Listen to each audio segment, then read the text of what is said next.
Sunday. Good evening, everyone. Welcome to another episode of True Story Live. Tonight's game night. We have a new game, Life Story Tales. We'll be excited to get into that in just a few minutes. But first, we'll introduce the panel.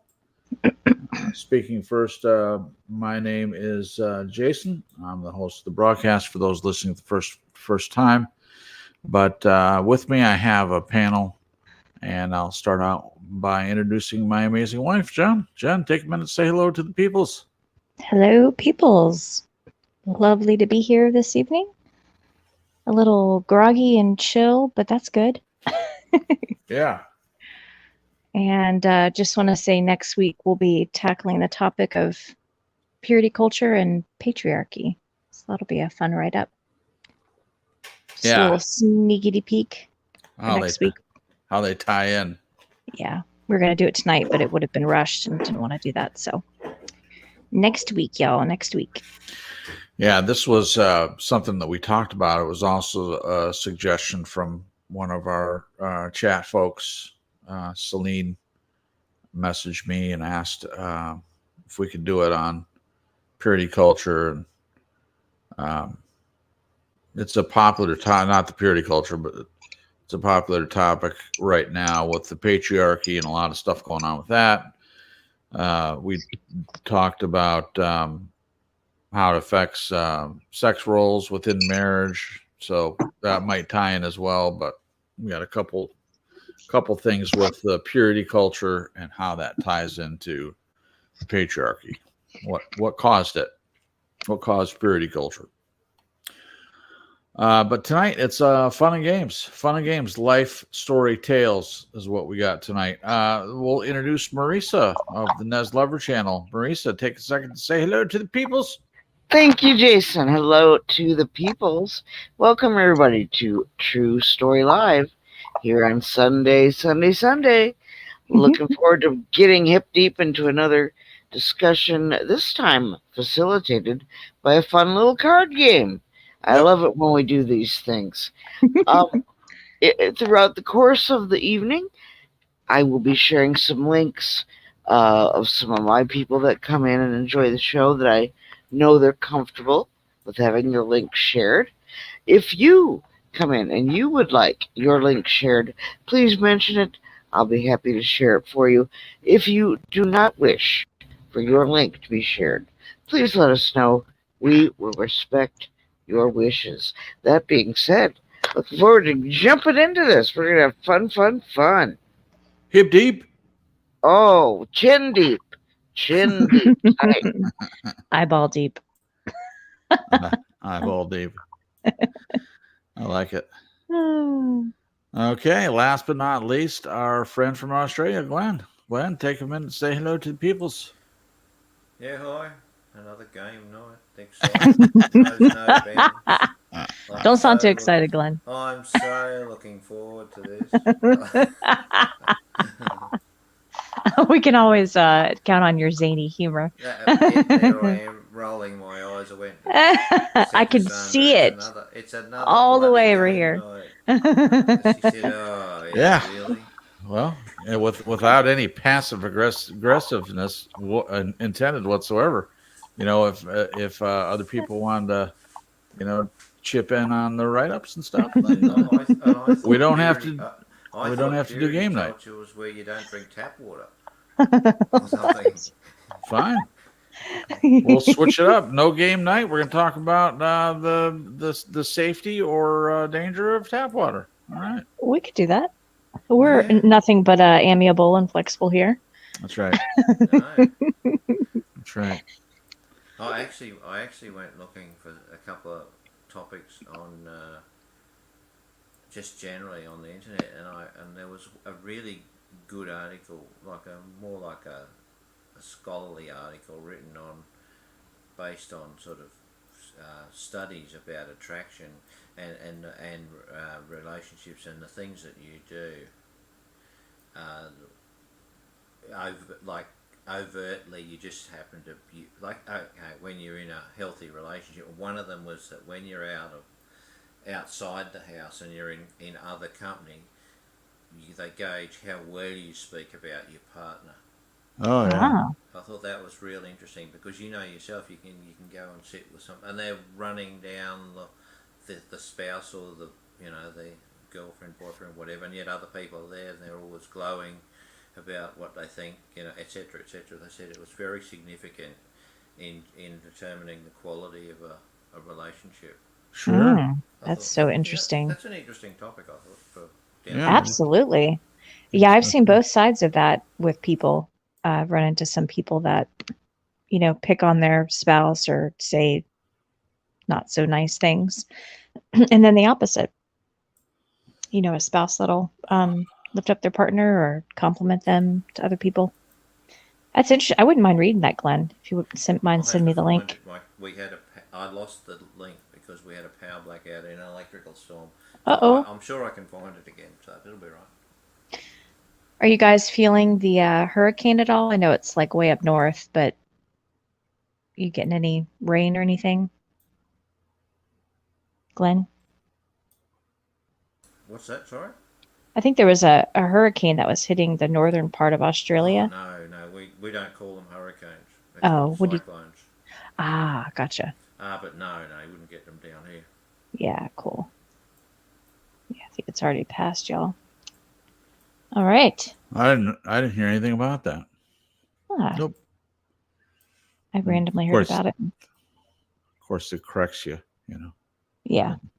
Doesn't call it hurricanes. The cyclone. Oh, excuse me. If you come here, you're going to have to use. So you say, well, where's the hurricane? People are going to look at you and what are you talking about? There's no hurricanes here. It's a cyclone. Cyclone. I'll just roll their eyes and say another American. Yeah. Yep, that's me.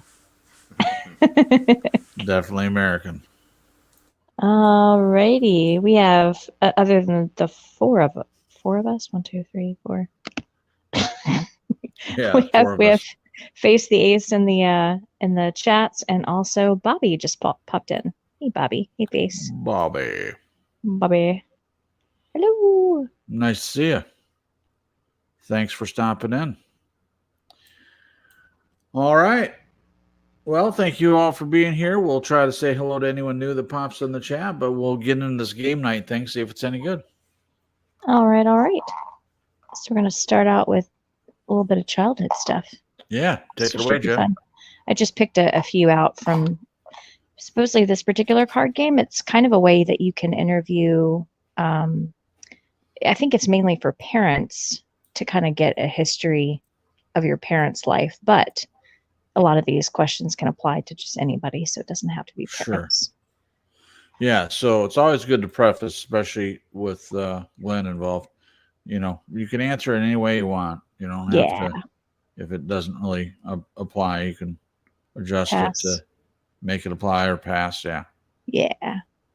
Yeah. Let's see. All right, we'll start with a little more benign one. What were your favorite childhood games or toys? I'll go first. All right, you go first. So I had a lot of gowns, like dresses that my grandmother made me that I loved dressing up with and playing. Oh, sure. But with my brothers, one of our favorite games to play was Sorry. I don't know if Australia has that game, but we used to get really, really into it. And if I was able to knock one of my brother's players off the board, we would get really into it, and we'd like knock our little player pieces across the room and then be like, sorry. we really, really got into it. But having brothers was cool because I did the Barbie and the My Little Pony stuff, but I also played with them in the dirt and with the Hot Wheels and the G.I. Joes and Transformers and stuff. So that was fun, having the best of both worlds. Yeah. So that's me. Hey, and John Don's just popped in. Hey, John. Hey, John. Good to see you. So the question is, what games did you play as a kid? Like your favorite childhood games or toys? Okay, Marisa, do you want to go next? If not, I'll go. Bobby mentioned Monopoly, yes, and we spent many hours playing Monopoly. And I always got the railroads and well, there's a system for playing. So, but that being said, I also enjoyed going to Bobby's and playing her Atari. She had a game called Adventure, and these was it bats, Bobby, that would steal the keys that you were trying to go through this maze, and kind of made you say bad words because you worked so hard to go through the maze, and then these bats come and take your stuff, and you know. Oh my But it goodness. was fun.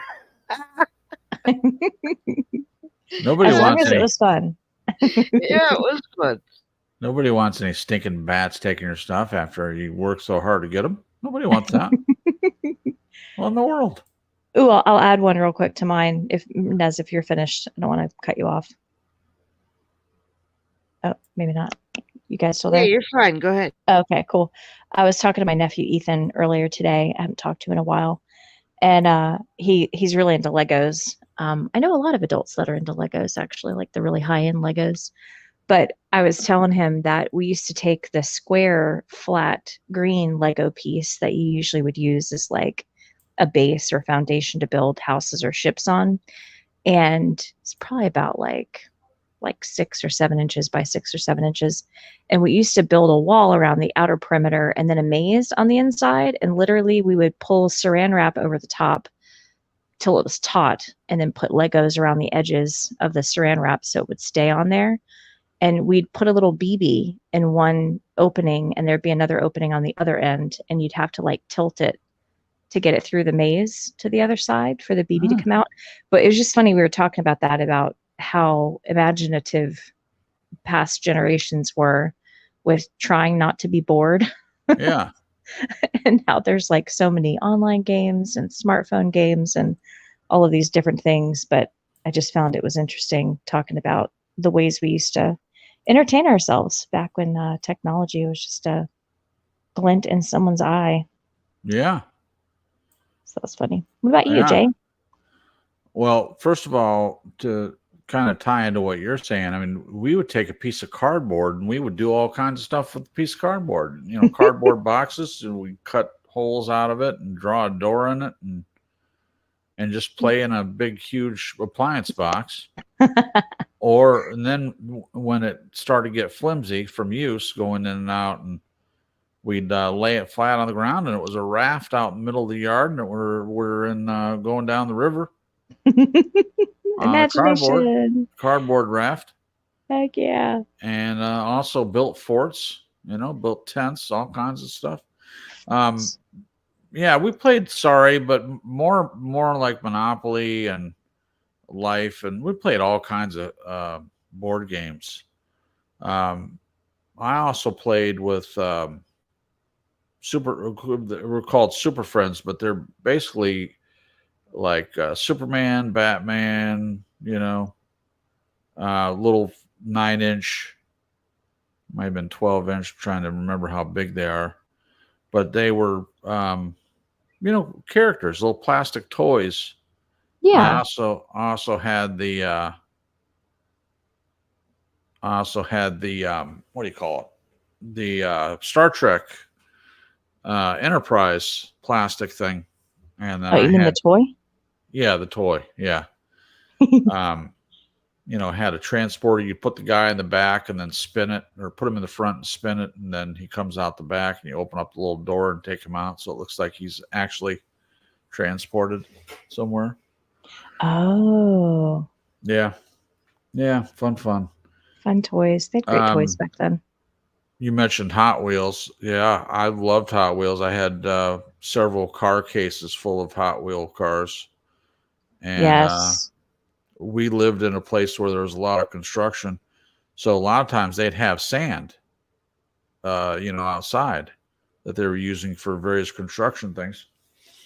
And I would build a series of tunnels and roads in the sand, and then Shannon and I would play, or a friend from the neighborhood would play on this mountain of sand that we built. I did that a lot. I was out playing in the sand and creating mountainside roads and houses, houses built back in like a tunnel that you put the car in, and then he comes Heck out yeah. and goes on the road and It's creative. goes into the town. Yeah. Anyway, a lot of games. Of course, I learned how to play rummy and go fish and that sort of thing. Yeah. My Classic card aunt, games. my aunt had a game called Authors, and she always wanted to play that. And I guess it was good for getting used to people who, at least at the time that the game was made, were well-known writers in our time. Like the Louise May Alcott and I don't know, Jules Verne. So you would have to, you would basically collect cards with the same character on it. Then once you collected all three, you'd have to say who it was. Of course, it was written on the card upside down in small letters. You were supposed to not cheat. Interesting. Well, that one wasn't as to me as much. I was being a little sarcastic. Yeah, I know. I know you were. I know you were. Or maybe a lot. Yeah, just a maybe little lot. bit. That's right. The cards you were mentioning reminds me of the Garbage Pail Kids. You guys remember those from our childhood? Holy moly, those things were Sure. weird. They kind of freaked me out. Sure. Garbage Pail Kids. And then something you had said, Jason, it made me think of the elementary school that we went to when I was in 4th and 5th grade.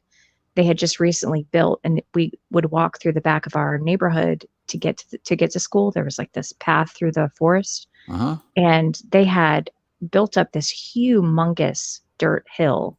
And I want to say it was probably from them doing like not the landscaping, but also like the leveling of the land that the school went on. Yeah. And so we used to dig tunnels and stuff. But I mean, this hill was so huge, and we were little kids, but we used to lob like dirt bombs at each other. And, Oh yeah, we slide definitely down from the top. Oh my gosh. definitely lobbed some dirt clouds. Some dirty work, but it was fun. Yeah. Ride our bikes down it and stuff. That was cool. Sure. All right. All right. Glenn, you're up. Last but not least, save the best for last. In my day, kids spent most of their time outside, of course, with no technology. So from what I can remember inside, I was just trying to think. I remember three things. So in the kitchen on the floor, spinning saucepan lid tops. Oh. Monopoly. Yeah. And and playing around with chemistry sets and stuff like that. Cool. Oh, yeah. Did you guys ever have the erector sets? The who? Glenn? Erector sets. They were like the chemistry sets, but they were sort of like kids that were really into engineering. They build different kind of. Meccano? Oh, that might be the Australian version. They're like strips of metal with yes. Got circles in. Yes. Yep. Well, with like holes cut out of the strips. Yeah, that's exactly it. They did have Meccano sets, but I was not really a constructor. I was more into blowing things up. Nice. Or that really wasn't. My brother was into. See, in those days, this is a long time ago. Lego was really not even there invented yet. Yeah. Only as I was getting older, and my brother was growing up. He's 4 years behind me. He was right into Lego, but it was really before my time. So, yeah. So construction wasn't one of my interests. Yeah. Did you ever blow anything up with the chemistry sets that you played with? Oh no. Did you terrorize your parents? I could see Glenn blowing stuff up. They can sign me to the garage. Oh yeah. And you're like, this is the least flammable room. Get out there. You can do the least damage out there. Of course, in those days, it was unheard of that you wear like eye protectors and all that kind of stuff. No, there was no safety gear. That didn't exist. So you just sort of, wing it as it comes. Yeah. Like, the things that we did in the old days as kids, health and safety today, they'd be having a fit. Oh my gosh, they really would be. Banned. can't ride in the back. Can't do anything. You can't ride in the back of the ute. You can't do this. You can't do that. Or you got to have safety gear. You got to have proper shoes. We didn't have any shoes. Like, oh, that's just a chemical burn. That'll heal. Just let it breathe. Just go and wash it quick. Yeah. Yeah. I cool. remember when I started seeing kids playing outside on a bicycle wearing a helmet, arm pads, knee pads, all the safety gear. I'm like, what are they, retarded? You know, I mean, Jesus. Seriously, no, you can't even say that anymore either. But that's what I would say. Like, what? Why? I mean, it drew my attention to it because it seemed so odd. Yeah, wearing all that protective gear just to ride a bicycle. Yeah, and we never wore protective gear. No, we used to jump ramps with 3 bricks on top of each other with a little piece of plywood leaned across them and come tearing down the hill and jump over the ramp on a bicycle. No pads, no helmet, no nothing. And now if you did that, talk about, you know, having the police called or whatever, you'd have Karen coming out their backyard. Yeah. And ironically enough, our neighbor was named Karen. It's one of my mom's friends that I've told the story before, but she was my mom's spy. So if there was something that we were doing that she didn't like, I'd definitely hear about it.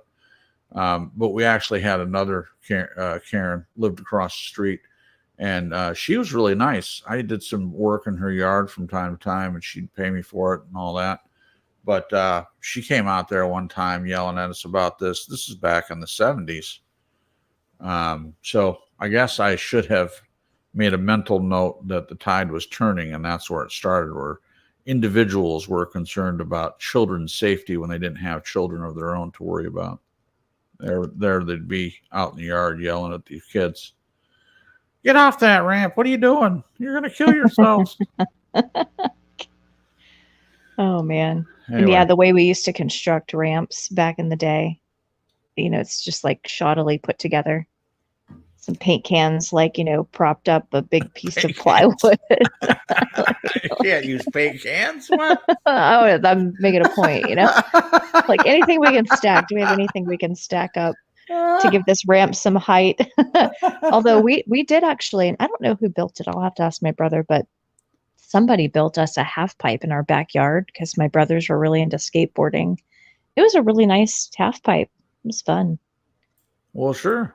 Yeah. And then we had a ramp in our garage. I used to go down on my roller skates. I was really brave, like standing. I don't know how I did that. Very I'd never try that again.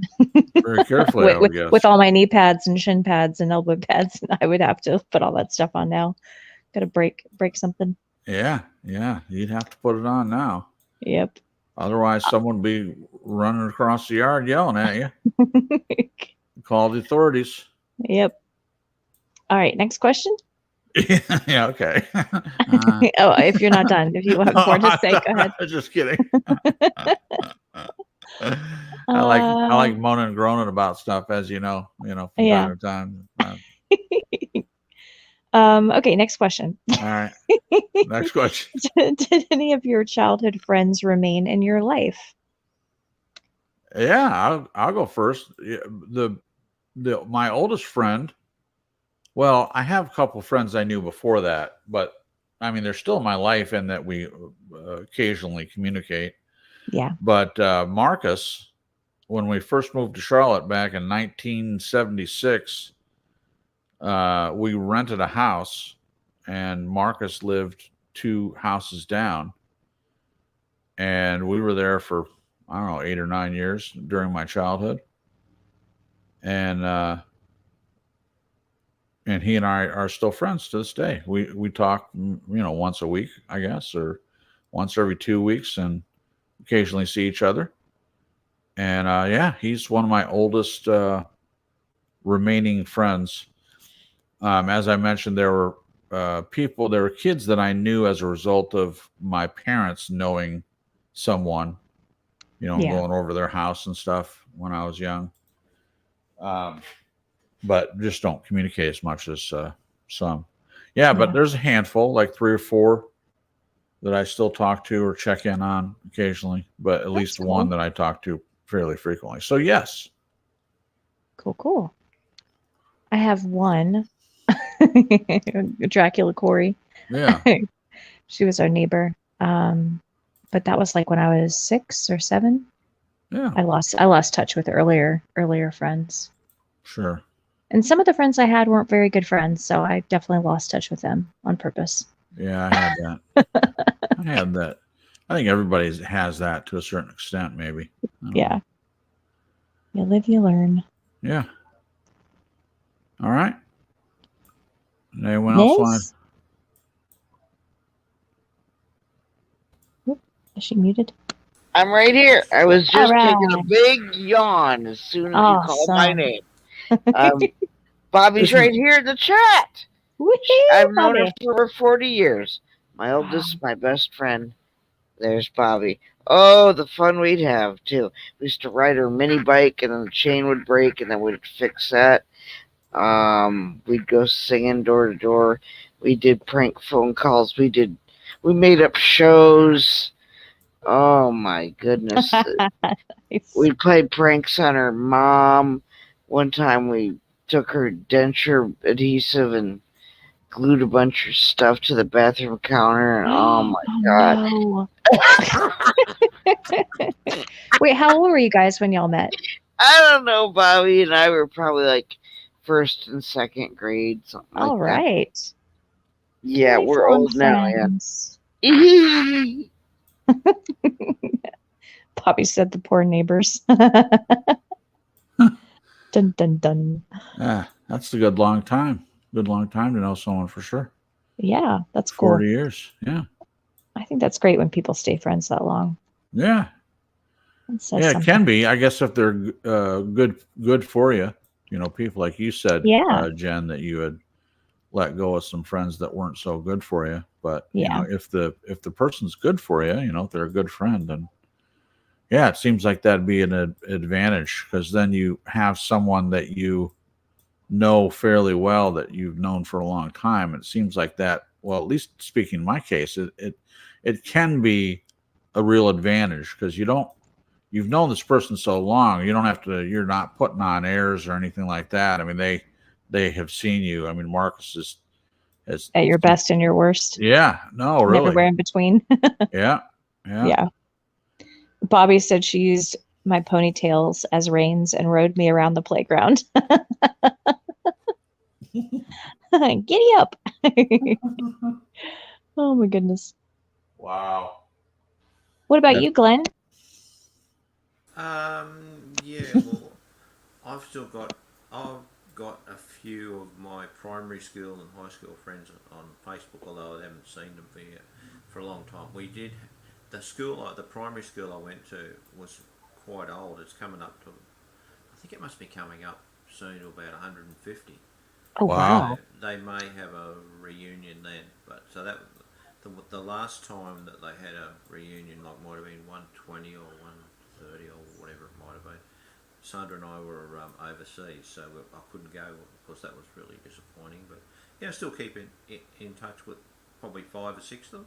Yeah. Oh, that's cool. Yeah. That is cool. I like that. Facebook. I don't use it much, of course, but for just having people on there that sometimes they say, "Oh, I've got this old photo. Can you remember who this person is?" or something like that. It comes in handy. Oh, that is true.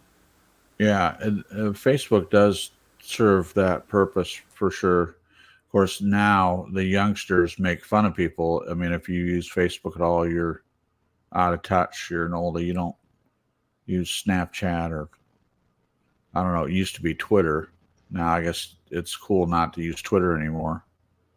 I don't know. I don't know what's cool. I use it to keep in touch with people, and I play games on it more than anything through Facebook. But Yeah.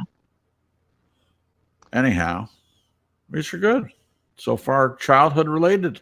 I like it. Yeah. And this will be an interesting one. Did you ever get seriously injured or sick as a kid? I'll go first. All right. Some people have heard my story. I know the answer to this. Falling off a horse when I was 13, and hyperextending, dislocating, and shattering my elbow. That was super fun. I think we all have these experiences as kids. Well, most of us, I'm sure, where you have this moment where you realize I'm not invincible. Like I do break. Yeah. It's like this aha moment. Oh, okay. Oh, okay. I'm not like Gumby where I bounce off the ground and Yeah. all is good. It's not like the cartoons, throw an anvil on me and I'm just flattened out for a second. Yeah. So that was really traumatic and jarring, but gosh, I sure did learn a lot from that in a lot of different areas. Yeah. But never really sick, not seriously sick. Strep throat every once in a while happened often for me. But yeah, falling off a horse, breaking my elbow, whew, that was fun. Yeah. Surgeries and PT and Sure. yeah, I didn't realize my body could experience that much pain. It was like, what's happening? Yeah.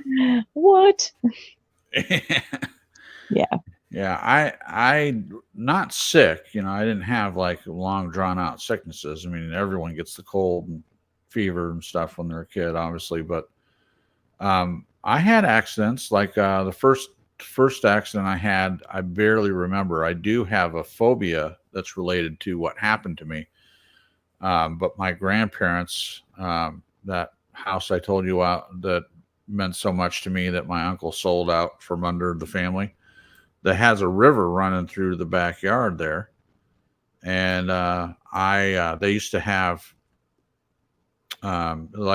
it's their house is on a flat surface, and then it has a grade down about 9 or 10 feet, and the river's down there.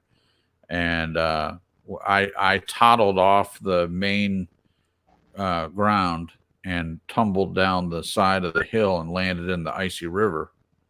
And my Aunt Becky rode the bike down the hill and came and rescued me because I didn't know how to swim at the time. So I could have drowned and I could have died from hypothermia. And so they took me to the hospital to get me checked out. So I don't remember the hospital. I just remember that happened. I have a vague memory. And still to this day, if I during the summertime when you get real hot working in the yard and you take a cold shower, and if I close my eyes, I like catch my breath. Oh, like a flashback almost. Yeah, it's like a flashback, absolutely. To this day. So my greatest fear really is dying or being trapped, caught under the ice. There's not much that scares me, or not much that I can drum up in my mind that is that frightening to me. But because of that experience, it was kind of cemented that in my mind. Yeah. That's And scary. then I cut my finger and had to get stitches. And I don't remember how that happened, but I was also a youngster then. I got taken. They gave me some stitches and stuff. But was that with the table saw, or was that something different? no, that was as an adult. I Oh. cut it on the table saw, and it cut up my thumb, and they couldn't put stitches in or anything, so they just put bandages on it and let it heal. You can still see if you look at it. My thumb fingerprint is weird, like when I have had my fingerprints taken, Oh, like all the arrests. Yeah, volunteer, volunteer fingerprints to put in the database.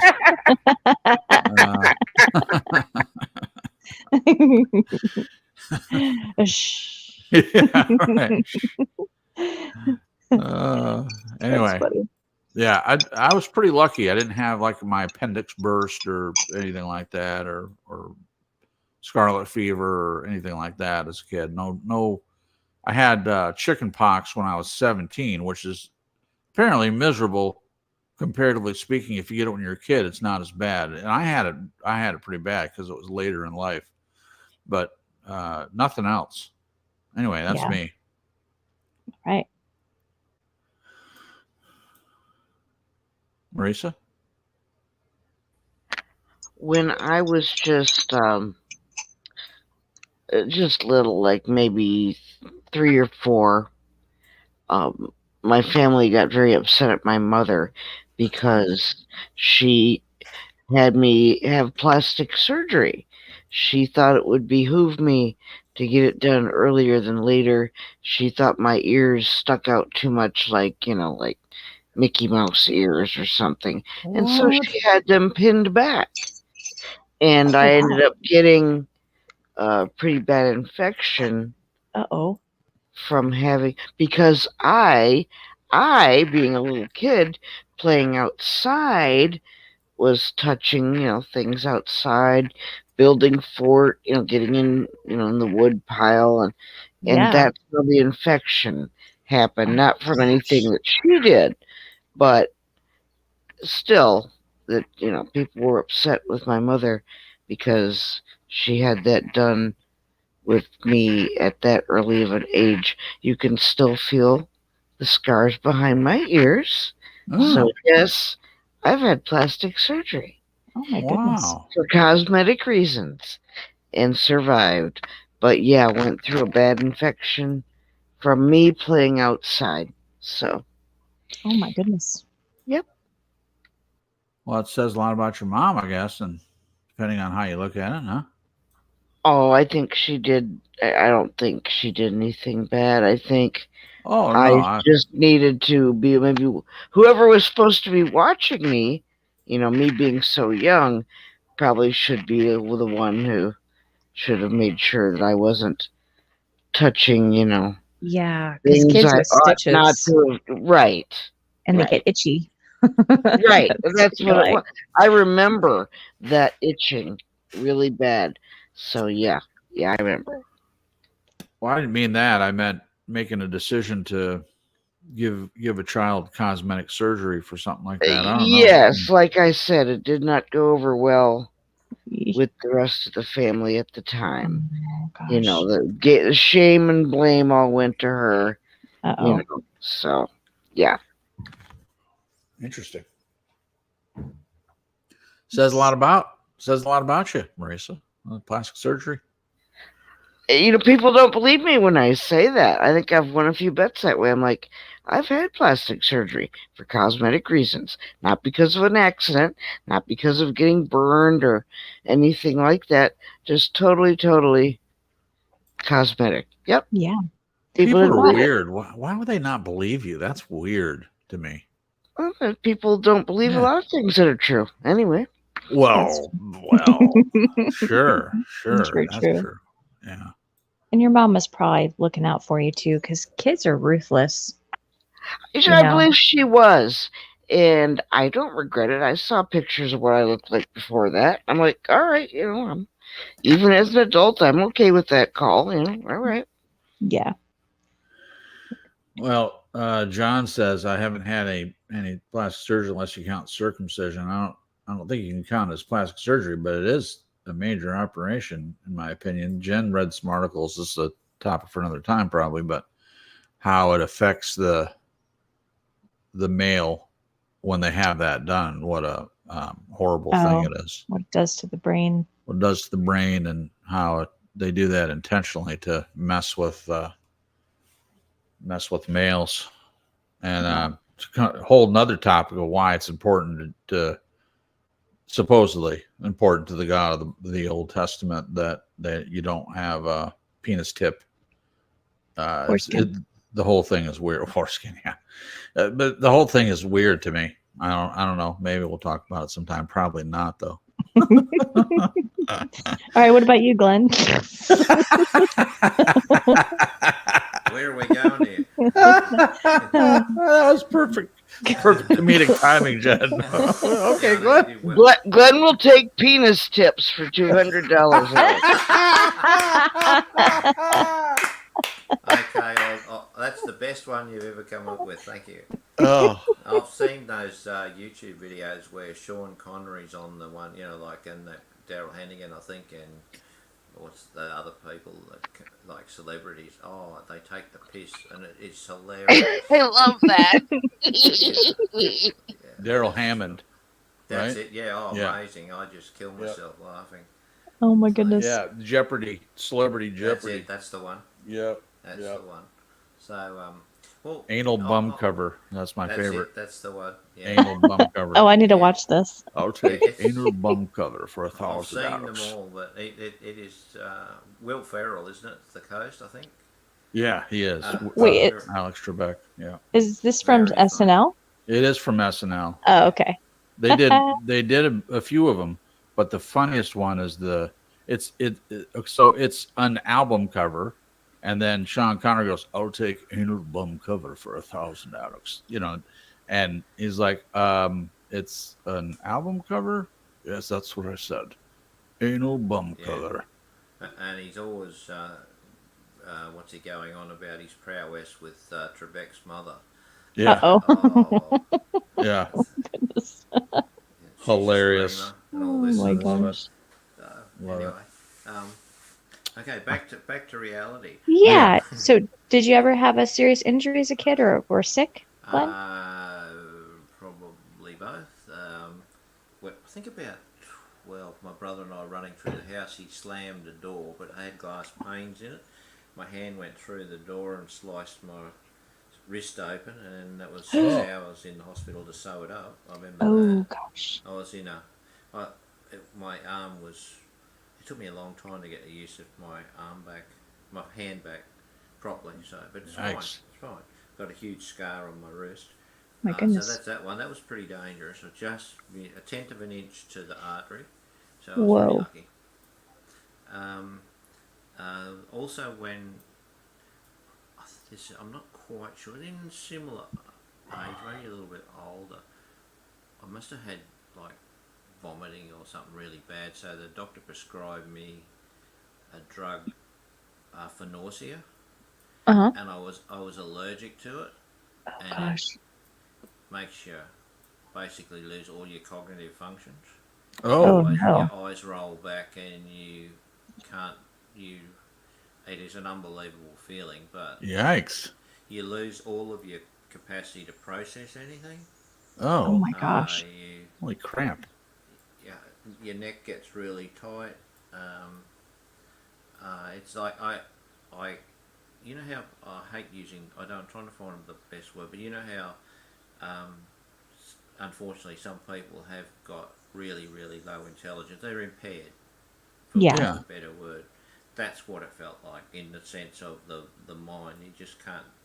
I thought, oh, now I know what these people feel like for that, and I thought, if ever you made fun of someone who has that, not that I had, but I thought, no, how could you? Because it's terrible. It's real. I mean, although because they don't know different, but I knew different because I'd come from one place and into another world. Yeah. Wow. Amazing experience, not good at all. But then they just got the doctor around. He said, "Oh, I know what's wrong," and they gave me injections, and within about 5 minutes, it was getting better. They just did something to counteract the drug. Oh wow. So, So I'm guessing it was like a side effect, what it does to you. oh, it's just like it's an allergic reaction. But Ah. he'd seen it. He said it's rare, but he'd seen it before, so he knew exactly what it was. Because mum and dad are panicking, and oh crikey, I couldn't panic because I had no cognitive function. So, Yeah. All right.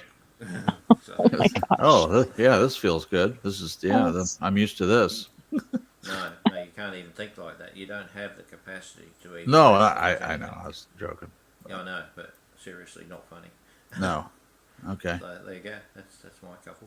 Wow, that's that was worth sharing. That's something else. That's interesting. All right.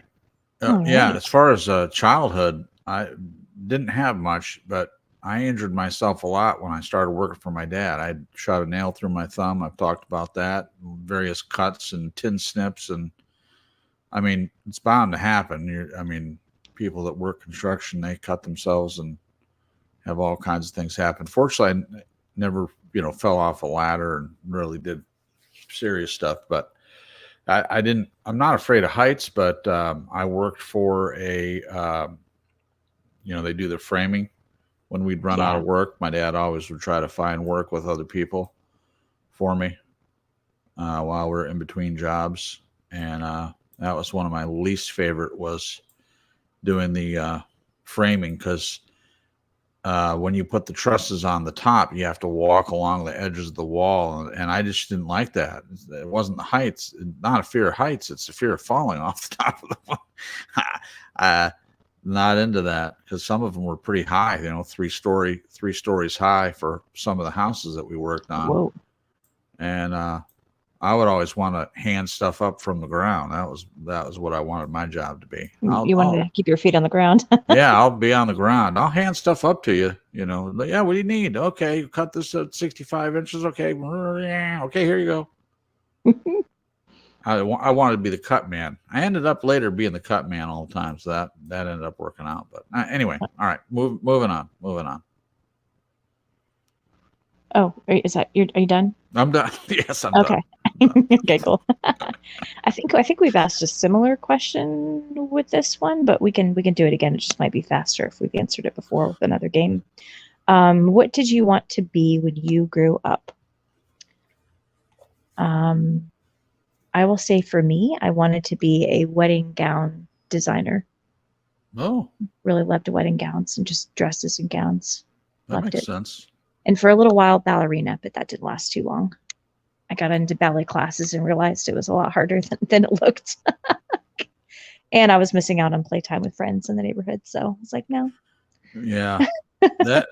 Well, you know, that is the thing about stuff like that when you're a kid, is you do miss out on stuff because it takes a lot of, as I'm sure you know, Jen. Yeah. It takes a lot of practice to be really good at something like that.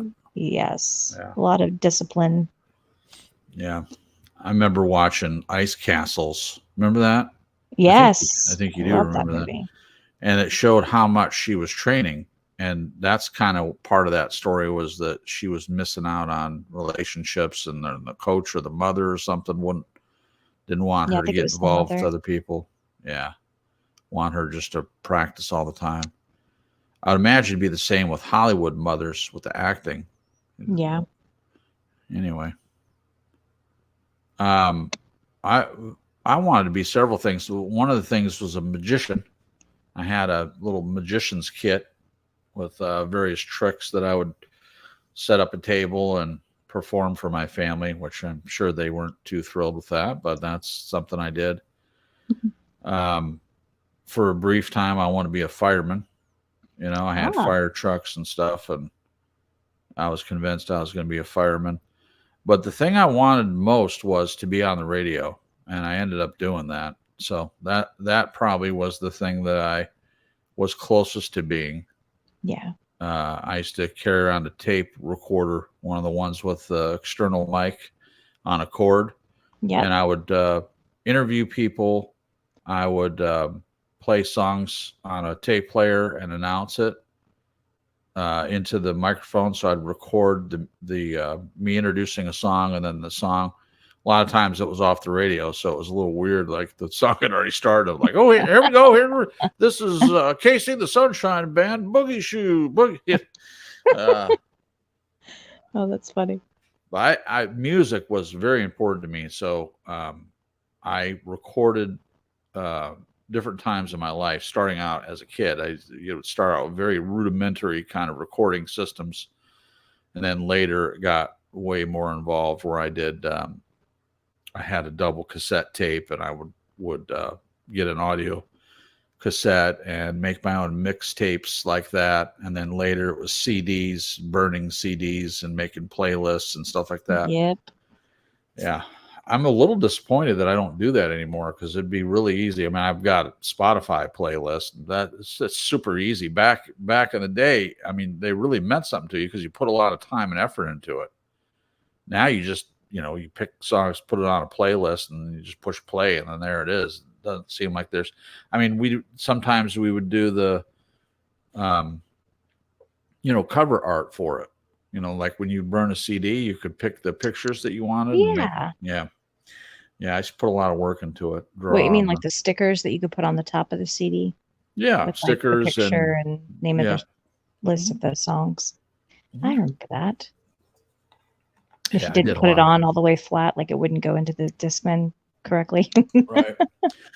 Yeah, and all that stuff, and this brings up bad blood for me. But when I was 17, I had two 48 cassette holder suitcases that I kept in my van, and my van broke down, or my truck. Sorry, my truck broke down on the side of the road, and someone broke into it in Fort Mill. Someone broke into it and stole my cassette tapes and various stuff. Of course, I had a Bible in there that I used for Christian school, and they didn't touch that. They left some other things, but they took my personally made cassette tapes that I had every year. American Top 100 at the end of the year, they'd have the countdown, and I had them recorded, and like I said, mixed tapes from music from that era, various songs. I had just about every song that was popular in the 80s on a tape. Some of them I talked over, introduced them and stuff, and had written the name of the artist and the song. And yeah, it was very upsetting. It was one of my first major losses, really. I mean, I lost toys and stuff when I was younger, but this was something I put a lot of time and effort, and it meant something to me. It was the worst thing they could have stolen. They could have stolen the whole truck and thrown the cassettes out to the side. I would have felt better about it. But That really stinks. anyway, really wasn't the question. Story time. Yeah. All right, Nez or Glenn? That's the question. What did you want to be when you grew up?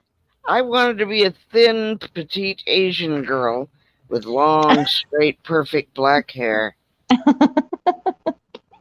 Kind of like that girl on Zoom, that show from the 70s on PBS.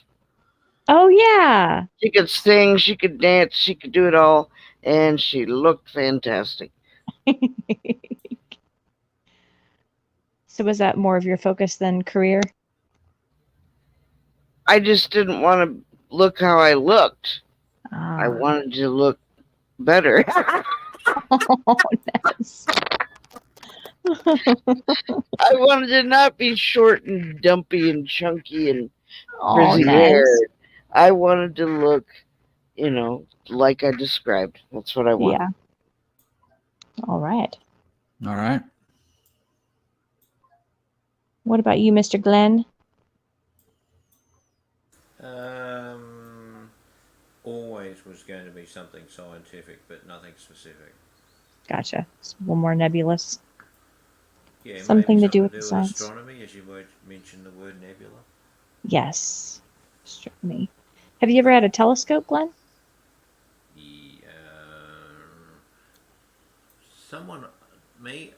We were really poor. Yeah. Didn't have much. Didn't even have shoes until I was in grade 5. No, but someone I knew did. Okay. So you got to There you go. play around with it. Oh yeah, no, I had always access to stuff, even if I Oh, didn't cool. have it myself. All right. I could see you being an astronomer. Went somewhere in science that could accommodate a rebellious idiot. Oh, let's see. Sorry, I'm picking which way I want to go next. That's okay. Now, some of these wouldn't be for Jason and I because they have to do with children, but I thought they were good questions. So let's see. Tell us one of your proudest moments for each of your children. Thought that would be cool to hear about. Yeah. So it's up to you or Glenn, Nez. Okay. Okay, I cool. think they're all proud moments, to be honest. Oh, sweet. Regardless of whether they're not such good moments or they're excellent moments, but I think there's always a way to find something positive, no matter what Absolutely. circumstances. And if it's not such positive, you address it so that next time it'll be better. I like that outlook. Well, it's worked because even Michael, he's like with his autism, he's still well adjusted. Jonathan's really well adjusted. Oh, that's good. They're good people. The main thing is that if you said what is the most proud of them, the fact is that they're decent human beings. Yeah, that's a big deal. You bet. And they have a real concept of family, loyalty, and all of those things that you would hope. We don't have none of this stuff that you see goes on where siblings are estranged and parents are estranged and nobody Yeah. talks and all that. It doesn't exist. It's Yeah. just if something happens, you work it out fast. So I'm proud of the fact that they are honourable people, Yeah, responsible members of the community. I think it's just wonderful. that's huge. So thank you. Yeah. All right, Nez, tell us one of your proudest moments for each of your children. I am just proud of them for being them. They're multi-talented. They're both intelligent. They're both very loving. I couldn't be more proud of them. Just them being who they are every single day. That's awesome. Kids. Yeah, because like you could have a child that's really successful in the world, but is a complete jerk. I think having kids that are, like Glenn had said, how did he word it? Members of society. Responsible, honourable. Yes, there you go. I think what happens with some kids is that they get pushed. The parents try to live vicariously through their kids, and hence they push them to do what they didn't achieve. And I think it just breaks them down because they're always never good enough. And that you cannot do that to a child or an adult for that matter. But I think it just when you take all the burdens of pressure away from and let children develop naturally and find their own inclination without you pushing them, but always be there to support them no matter what happens. I think it just sets a wonderful example. Yeah. I agree with Glenn 110%. You can't expect your kids to reach their potential if you're pushing them to reach yours. So Yep. I learned that one the hard way. Not because of doing anything to my kids, but expectations that were put on me once upon a time. Yeah. Same here, Nez. I I think it was a think little the bit key to different. this. Oh, sorry. I was just going to say. I think the key to this really is to, if you really want to know what your kids think of you, just look how they reach out to you, whether they want to talk to you, whether they want to communicate with you, whether when they get into trouble they want to come and seek counsel, and are willing to open up to you. You think of the ones that do that, and then you think of the other kids that don't come near their parents. They don't want to be near them. They don't want to talk to them. They just would rather, put their head in a bucket than talk to their family. So sad. It is very sad. Oh, yeah. Not cool. You get your chance as a parent. Don't stuff it up. Yeah. Oh, this could be an interesting. What did you go, Jason? No, Yeah. because you don't have kids. I don't have kids. What's No what's one of the proudest moments that you've had with one of your nieces or nephew? Oh, well, all of them are different. That's the thing that I find interesting. And it has meant a lot to understand that, having not been a parent, but having three nieces and nephew and two godchildren, each one of them have their own personality, even born into the same family. Yeah. You have one that's really athletic and plays really well with sports, and another one that's better with music and art and stuff like that. So each of them has had their own triumphs. With the girls played volleyball, did really well, and there was tournaments that were won and things like that.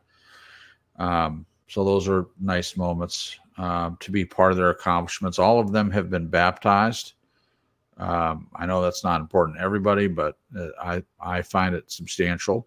Been wonderful to be a part of that decision to be baptized and within the Christian world. And also I'll add to that,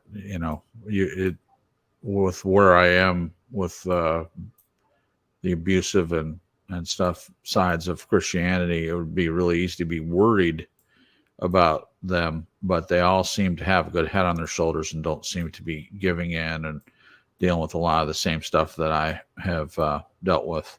Yeah. So at least for now, they all seem to have a good head on their shoulders, not falling prey to some of the stuff that a lot of people do within those situations. So Yeah.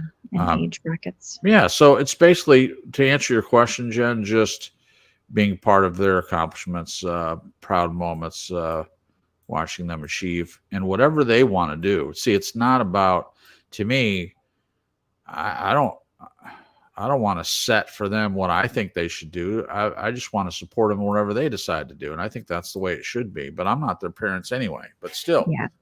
um, Yeah. as an uncle, I could put pressure on them if I wanted to. Here, do this thing, do that thing. Why don't you do this more? I'm not. No, I have no interest in doing that. I just want to be supportive of them, whatever they decide they want to do. Yeah. That's all. I was going to say with my nieces and nephews, I've always been really impressed, even from when they were young, like really young. They seem to be very comfortable with talking with any age group, adults. I know, like for me growing up, I was a lot more intimidated by adults and more shy. Yeah.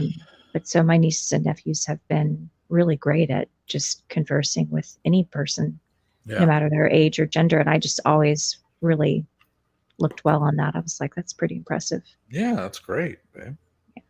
Awesome. One of many proud moments. Proud moments. Yes. Good. Okay, this is a cool question. And Nez, I know that you and your ex aren't together anymore, but this still could apply to you. The question is, what have you learned the most from your spouse? I do have an ex-spouse, and what I learned from Mr. Smith is the importance of, he did lots of things, and he was also a Sunday school teacher, and he also knew some Taekwondo, and so I learned some self-defense moves from him. Oh, cool. And some other handy things when you're doing Bible study and things like that. So he's a wonderful man. I just wasn't the right thing to get married to him. I should have never done that. So I apologized several times to him. So yeah. But yeah, the Taekwondo, especially, he taught me, I still remember today. That is really cool. And that's helpful too, being a woman, having some self-defense knowledge. Yes. Absolutely. What about you, Glenn? What did I learn from my ex-spouse? Yeah. What thing, or I mean, it could be more than one thing. Oh, that's easy. Not ex-spouse, but just from your I'm spouse. going to go with. I'll go with the ex. I can go with both. Yeah. From the ex-spouse is, don't pick someone to marry based on your own inadequacies. That's good. Because it won't work. In other words, finding someone you think is the best you can get, or something, or some convoluted dysfunctional criteria that you somehow delusionally think may actually work out. Put my hand up. I did, and I had to pay a very severe price for it. But in the end of it, it was a huge price. Might have been a huge price to pay, but the rewards from the experience far outweighed the price paid, because I never did it again. Yeah. I met this relationship therapist who set me straight. Showed me what I was doing, put me on the road to self-esteem. That was huge. So that's what you learn from. Well, I sort of consider Linda as a spouse, even though it wasn't formal. I always sort of thought of it that way.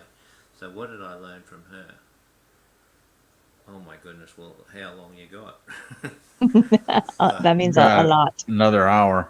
Oh, a day wouldn't cover it. So basically, that that what I learned from her that I knew absolutely nothing. What I thought I knew was wrong, was false, and everything that I thought was, I had no idea what truth and what reality was like. Yeah. It took someone like that to, as a mentor essentially, for quite a while before we gravitated to equals in that sense. And then of course, what did I learn with Sandra? Well, I learned how to pick someone based on the lessons I learned from Linda. Yeah. How to recognise someone basically instantly, that and what was important in a relationship, and made a fantastic call. But without Linda, I've got no Sandra. I'm not prepared. So I think it's the people. What I learnt was that people are important, and you need to listen to them. Yeah. No matter who it is, listen to them. Always listen, even if you don't agree. Listen. Yeah. So there you go. Yeah. And I even the like- wrong people can teach us things. Absolutely. Oh my That's gosh. what happens. So stuffing it up is still the best way. Oh man, I wish I would have known that earlier. Yeah. Well. Yeah. Now you got yourself trapped with Crips. I know, right? Yeah. That must be difficult. Yikes. He's like, I'm right here. I can hear you. Oh, Glenn will love my answer because I'm going to go next. So I'll say, what have I learned from my current spouse? Two things that are really important. One being validation, the importance of validation, or acknowledging another person's feelings, could be called that as well. Yeah, that's all And it is. coming from a family where a lot of our hardships and dysfunction was swept under the rug and not dealt with, from the very beginning with Crips, we made a deal to, if there was ever any feelings coming up, whether it was sad or hurt or angry, to talk about it right away. No holding stuff in, ready for it to build and add to the list of grievances that'll come up once a year Yeah. in an explosive fight. Yeah. So those two things, the importance of validation or acknowledging feelings when someone's coming to you to share, and then also sharing as soon as you can, Yeah. instead of tucking it away and hoping it'll just dissipate. Yeah.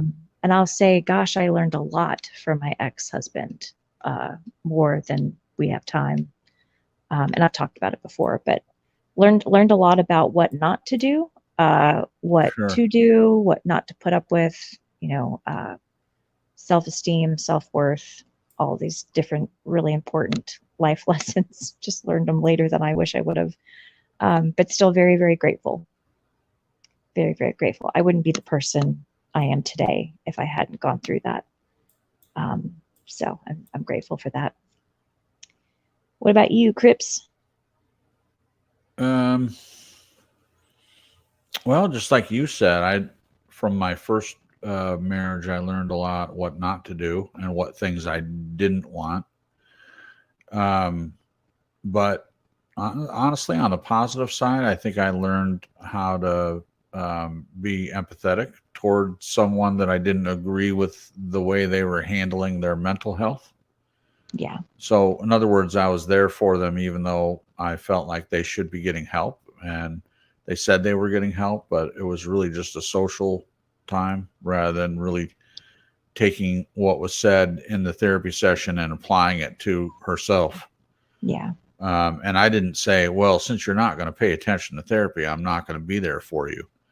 And then toward the end, I had to put my foot down and not be there for her. 'Cause, I mean, she was leaving, so I'm not going to continue to, be a punching bag. But that was still a learning process. And I think the greatest lesson, she helped me face my fear of abandonment and rejection.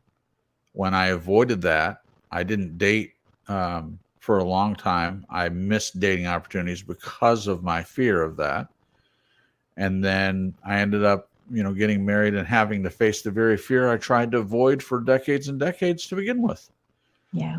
And in the end, it was good for me because I'll never go through that again. I think a person, I'm not saying that you don't get rejected more than once, but it won't have the same impact. If I were to ever go through that again, it wouldn't have the same impact on me that it did that time. Yeah. So that's still learning. It's still something that I'm grateful for that happened as a result of that. I don't regret it. The only thing I regret is the amount of time it took me to get over the disappointment and the pain of divorce that it was for me. I've talked to some people and they think it's great they're divorced. They're like, oh, she was a nag and oh, it's horrible, and and yeah, some of my first marriage wasn't good, but it wasn't concentration camp. I mean, there were good things about it too that I can take on board, and I think it's made me a better husband. So yeah, I feel like I did learn some things. Same as my parents, I learned more what not to do from their mistakes than I did them teaching me what to do, but it's still learning. Yeah. So Absolutely. that's my answer to that. Thank you. Sure. Let's see. How did your family and friends feel about the person you were engaged to? I thought this one was interesting. Well, I'll go first. Okay. My mother, when I first met Maris, it's so interesting watching Frasier and how often Maris is mentioned. And even when you think she's gone, she still pops up in the storyline somehow throughout the whole series. Yeah. It's interesting because it's not a very common name. No, it's not. So at first they were very supportive. I remember when I went to meet her, my mom, like when she came for a visit, she got us dinner at Outback. I didn't know that she was going to do that, but she called in and paid for our dinner on a credit card. First time we met. Oh. I thought that was nice. And then we got engaged fairly quickly. And Shannon and my mom put together like a package of stuff. Like they had champagne glasses with our names on it. And my mom got chocolate covered strawberries, which was Maris's favorite. Of course, she complained about them because they weren't, my mom, I guess she did them herself. So they weren't like from some conglomerate, chocolate place. Company. Yeah. So she still complained about it. And early on, I might have marked it down as a red flag. Like, here she is complaining about this rather than enjoying it. It should have been a red flag to me, but I didn't mark it down. It didn't register to me as a big deal until later. But at first they were very supportive. And then when they started to get to know her, and then because I was am very close to my sister and was very close to my mom. So I would share things with them, which if I had to do over again, I wouldn't do as much of that. I wouldn't share as much as I did, but it was my first time being married. So when she didn't show up for things and she canceled dates, or just didn't show up at all in our engagement period when we had plans, Yeah. I would share that with them. So, but it wasn't just that. It wasn't just from things I shared. Maris had tried to set times to do things with Shannon, and then she wouldn't show up with her either. So it wasn't just me. It was just everyone. She just would make plans and then not show up. And that really irritated Shannon because Shannon's an A-type personality. If she says she's going to be there, she's there and on time. And so she didn't like that. So she really burned her bridges with my family right from the beginning, pretty much. So they didn't like her. Now, unfortunately, you haven't met my mother. I would be interested to see what she would think of you. I feel like she would just love you because you're so damn lovable. But I don't know. But I think I thought the same regarding my parents with you. I was woefully wrong. Yeah, I know. You kind of prepared me, and I was like, "Oh, these people are going to love me." And then when they didn't, I was like, "Bum bum bum bum Wah, bum." wah. Yeah, You've grown on them. yeah. Well, That was their stuff, not you. I know. I mean, they get happy with the same face they got mad with, I guess. But it is better. It's better Yeah, now. it's better. Anyway, that's mine. All right. How about you, Nez? How did your friends and family feel about your ex-husband when you guys got engaged? Uh, I'm gonna let this one go by on the conveyor belt, Okay, cool. courteously. So, I appreciate that because if you're not comfortable answering, don't want to go there. What about you, Glenn? Well, I can go there with, and I know this on this show, we say stuff that's open. I mean, I just put that up front just to reiterate what I'm going to say or reinforce. I know, like Linda and I had talked about Maris, and she did not like her at all. But she thought she was a very poor choice.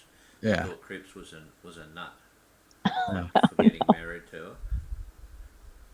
Yeah. Because she said she's got certain issues that are just basically insurmountable. But that's interesting when I come to the next bit.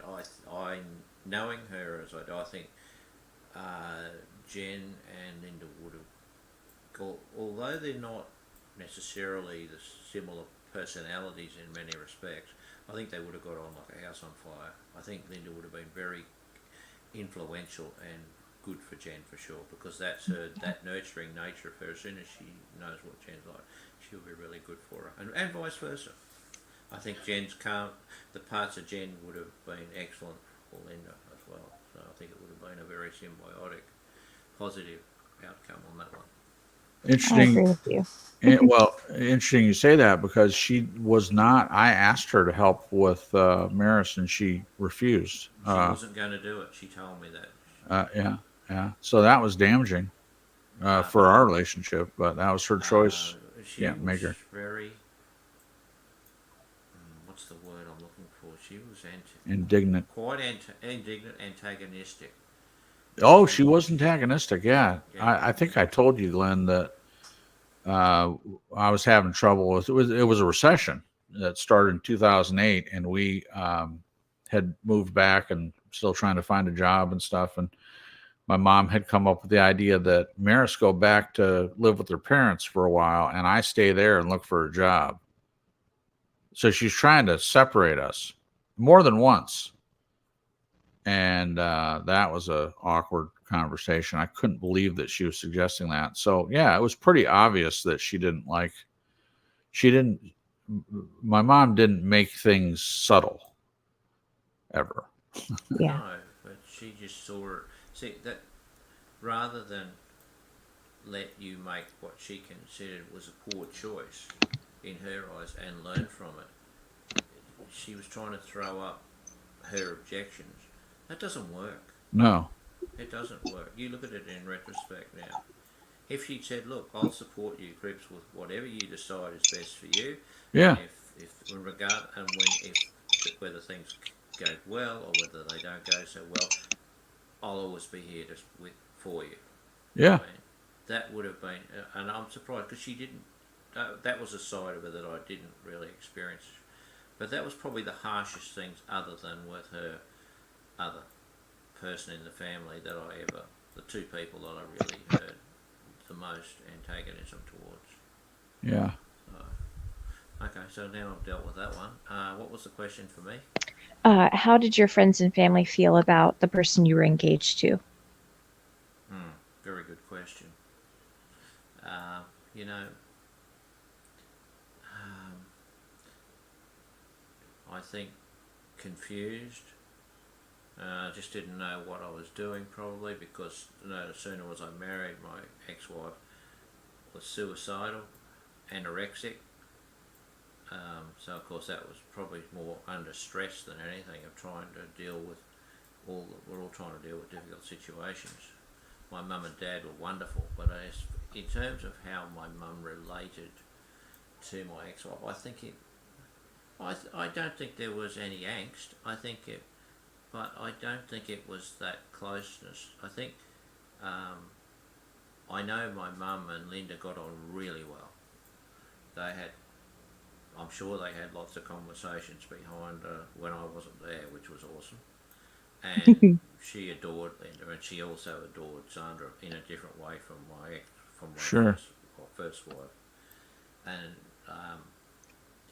yeah, my so I think she really, she just saw each of those ladies as just lovely.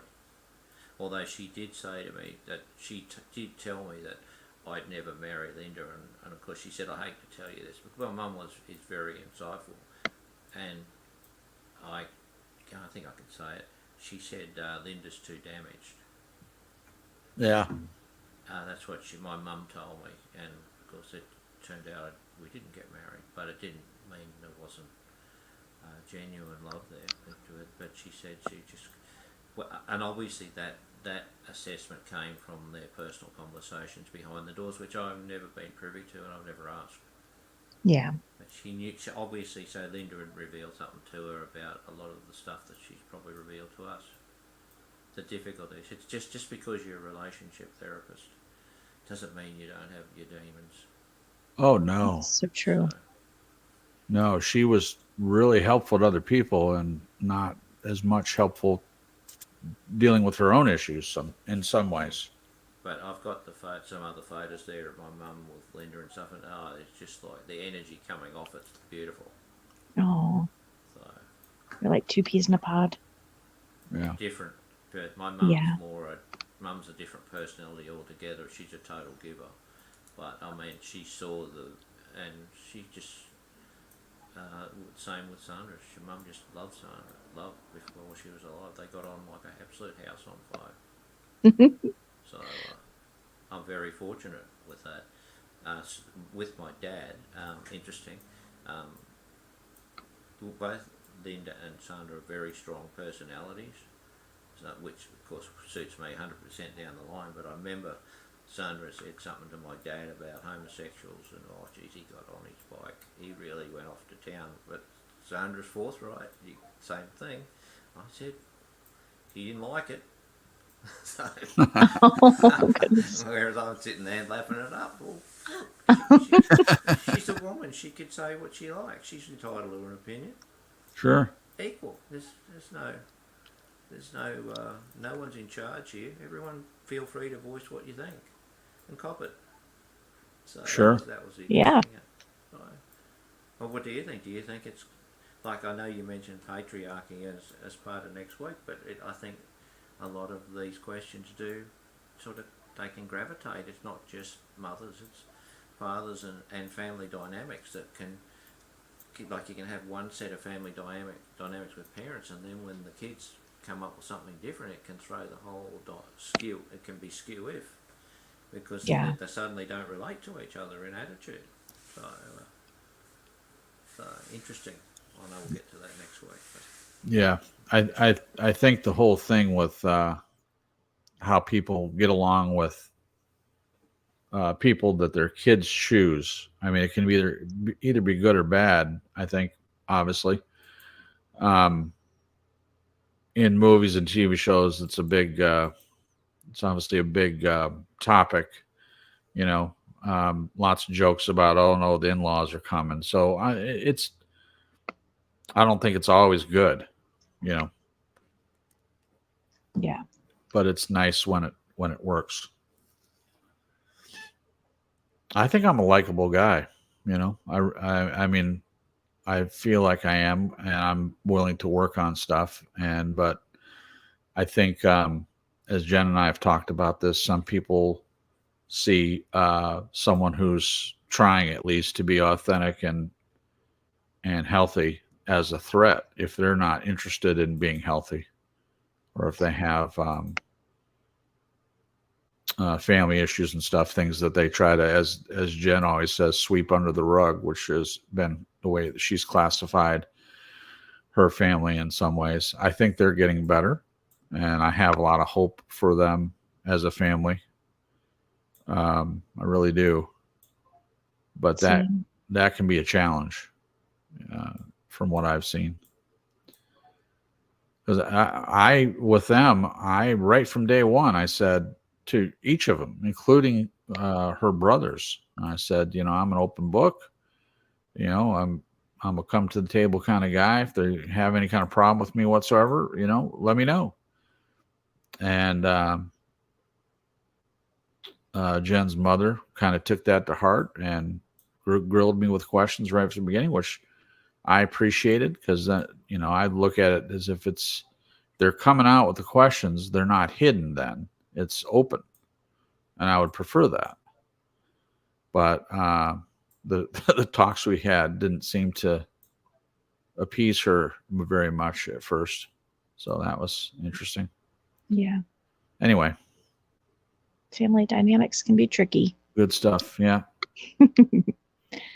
Okay. Let's see. What do you want your legacy to be? That'll be our next question. Anyone want to answer that one? I think it's pretty straightforward. That the example that I've set is live through my kids and others that I've come into contact with.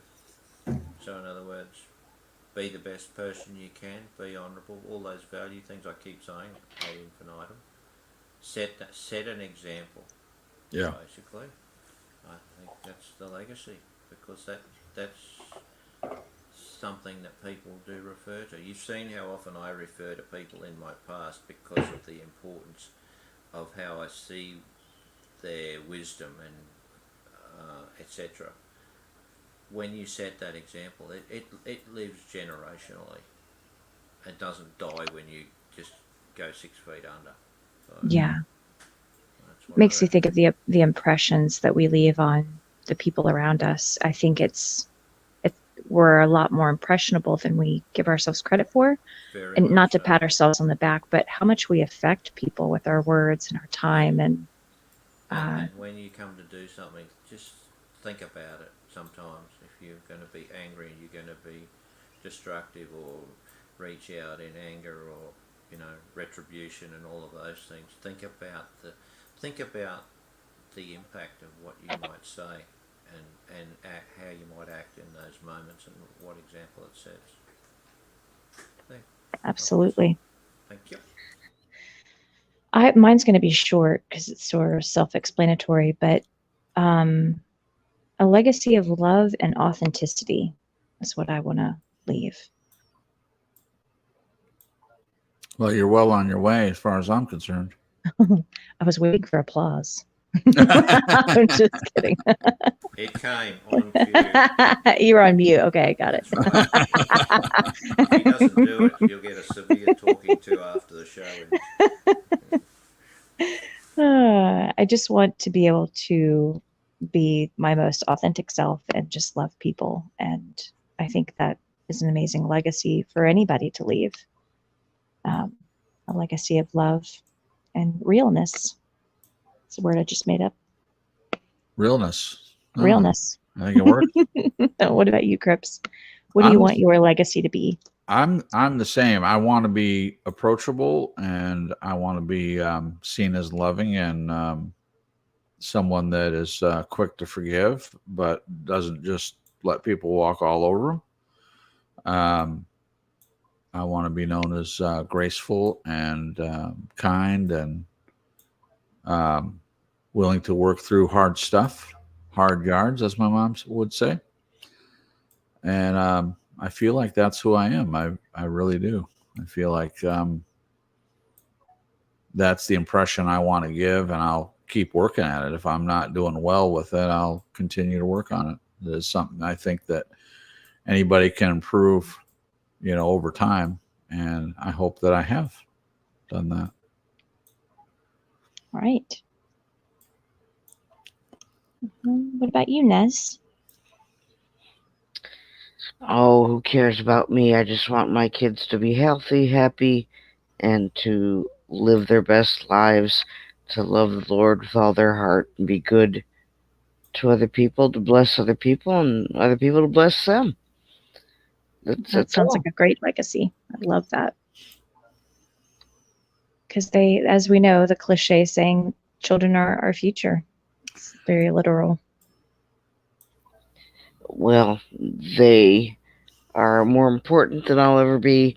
They're more talented than I'll ever be, and rightly so.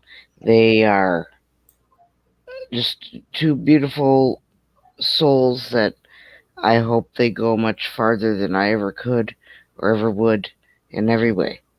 Oh, I love that, Ness. Thank you. You feel like you've taught them well and let them lead the way? Oh, is that a song? Yeah. Oh.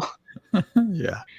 I feel like I've been very, very blessed, and I know they're here for very specific reasons, and I look forward to seeing those reasons unfold as their life unfolds. Yeah, show them all the beauty they possess inside. And give them a sense of pride. It's a good song.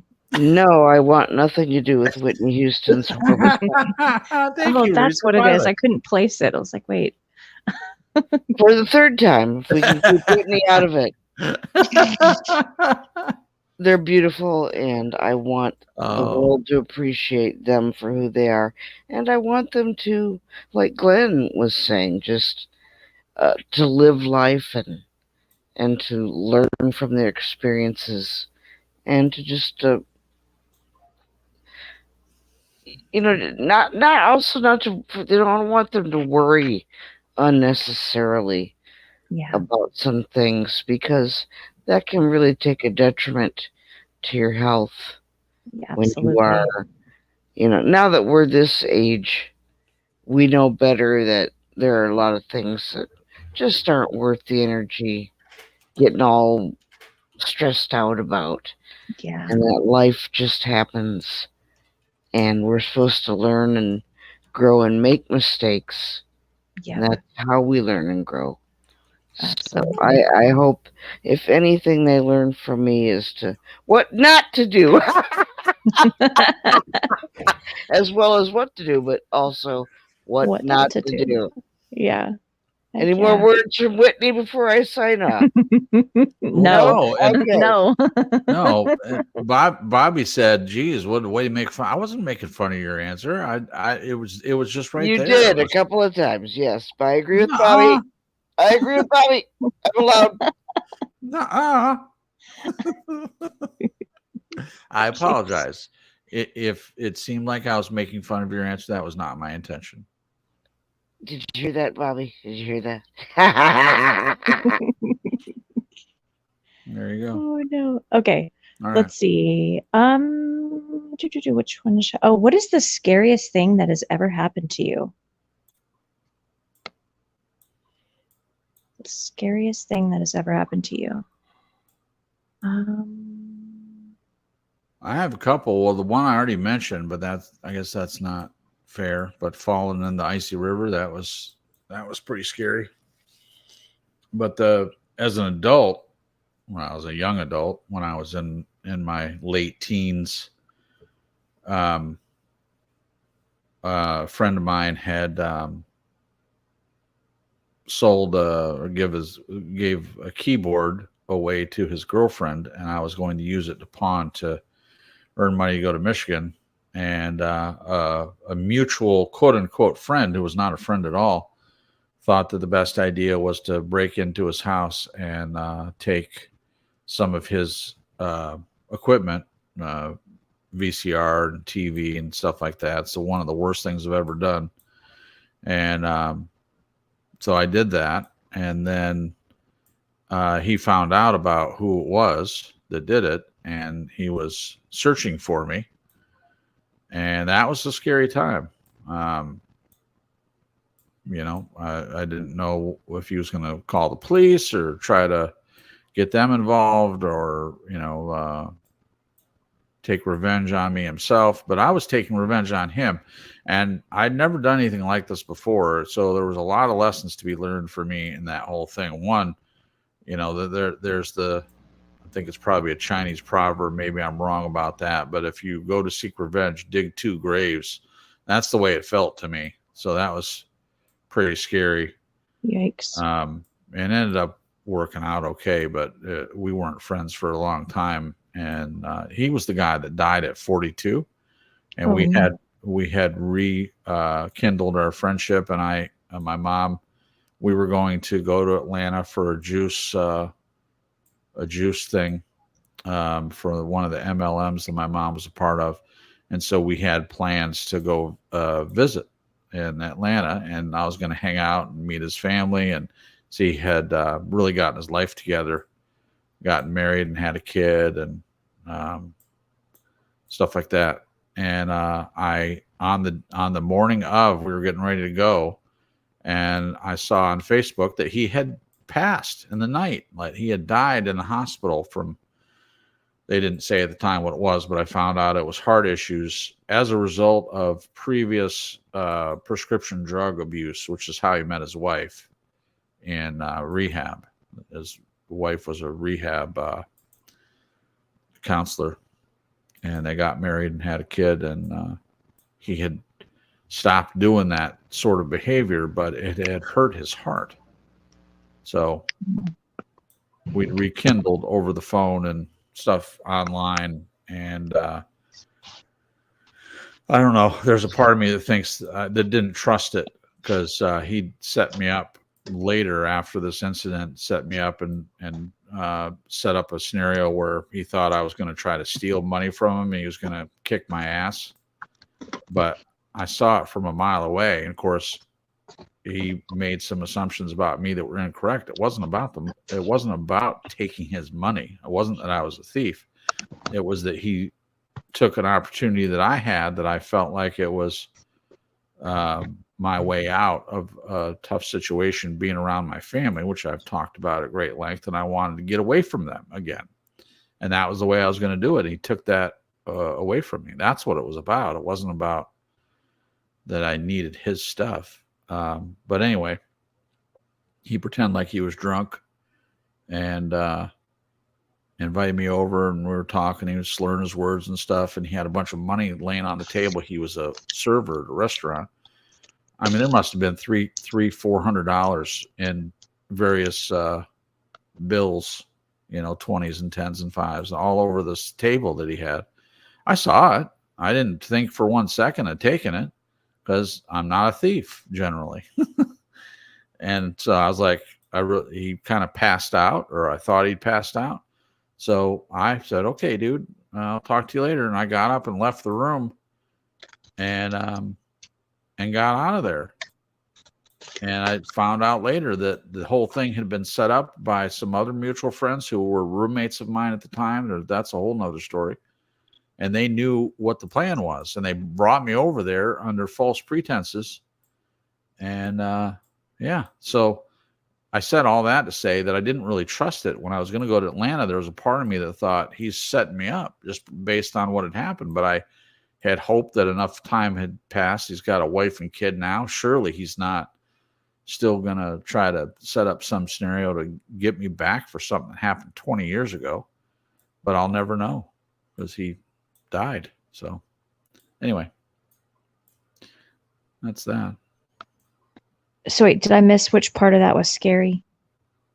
Did you mention it in the beginning? Yeah, him finding out that I had broken into his apartment and took stuff so I could go to Michigan, because and not knowing what he was going to do. I mean, like driving around. Yeah, that is scary.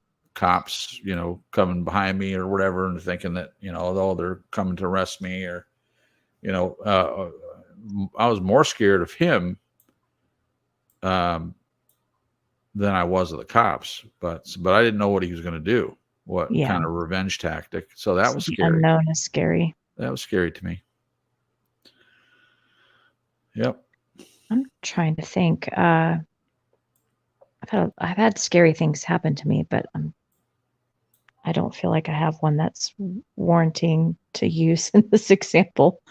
I mean, falling off a horse was scary. Oh, your ex throwing up at your head.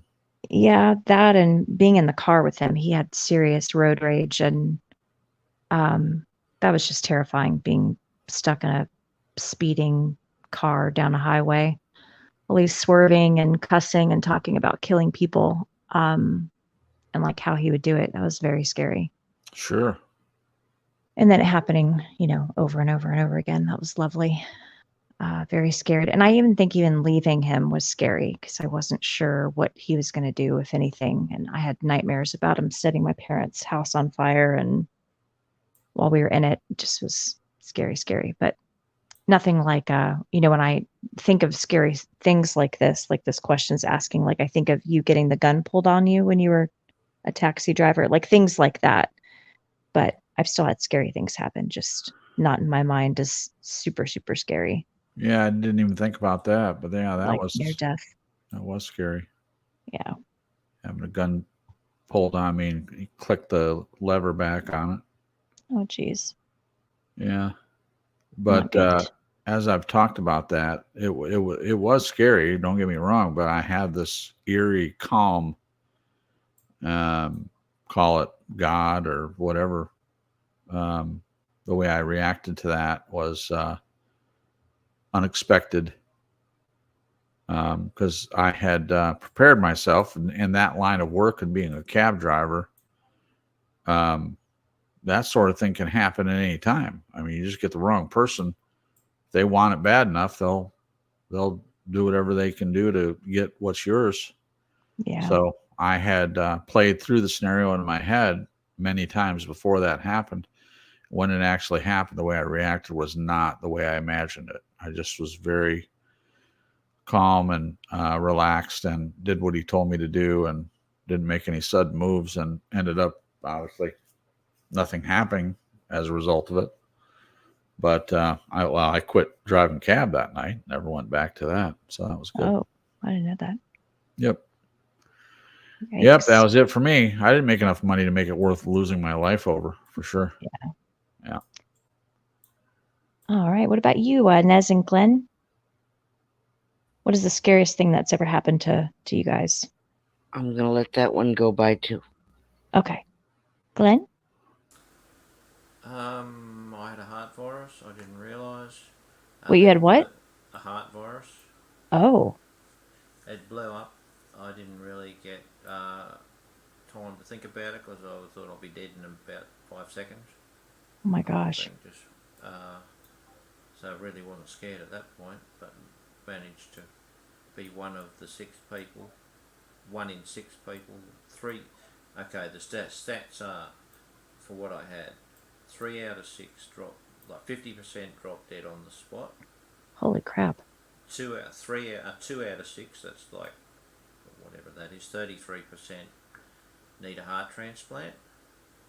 Wow. And the other 1/6, the virus goes through and doesn't do any permanent damage.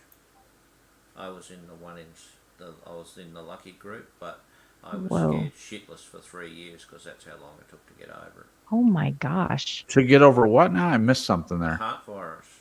Heart virus. Oh, heart virus. Yeah, okay. Yeah. I sort of tweaked that something was wrong the Saturday before, the Monday, but when I was at the races and I was walking up the in the grandstand and I thought I was like really fit because it usually happens to people who do play a lot of sport, like exertion, and I was fit as I was playing like 5 days a week sport, and I was walking up the stairs and I noticed, I thought, I'm exhausted, I can't walk up these stairs. But I didn't I thought, oh well, must be, I don't know what's going on, but I'm all right. But then it all blew up, so then I was doing all these.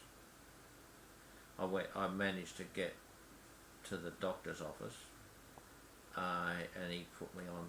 Gave me the, what do you call it, the antibiotics? No. The on the graph on the machine. Oh, the EKG. That's the one. ECG, not EKG. ECG. Okay. And I said, well, what's the deal? He said, oh, we've got to get your blood test and get it there and we'll be back in like an hour.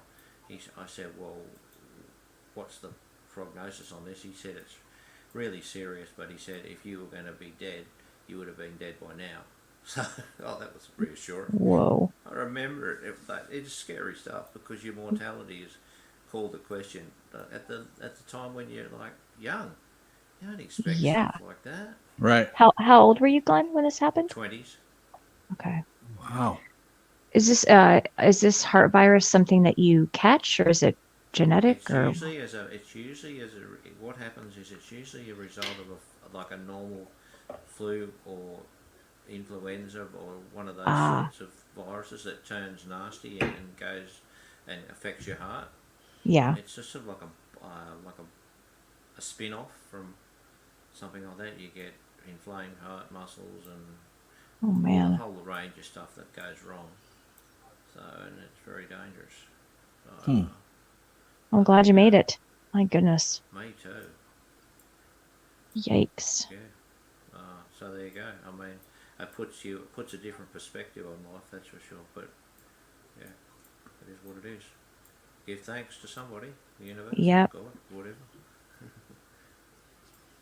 All right. Next Yep. question.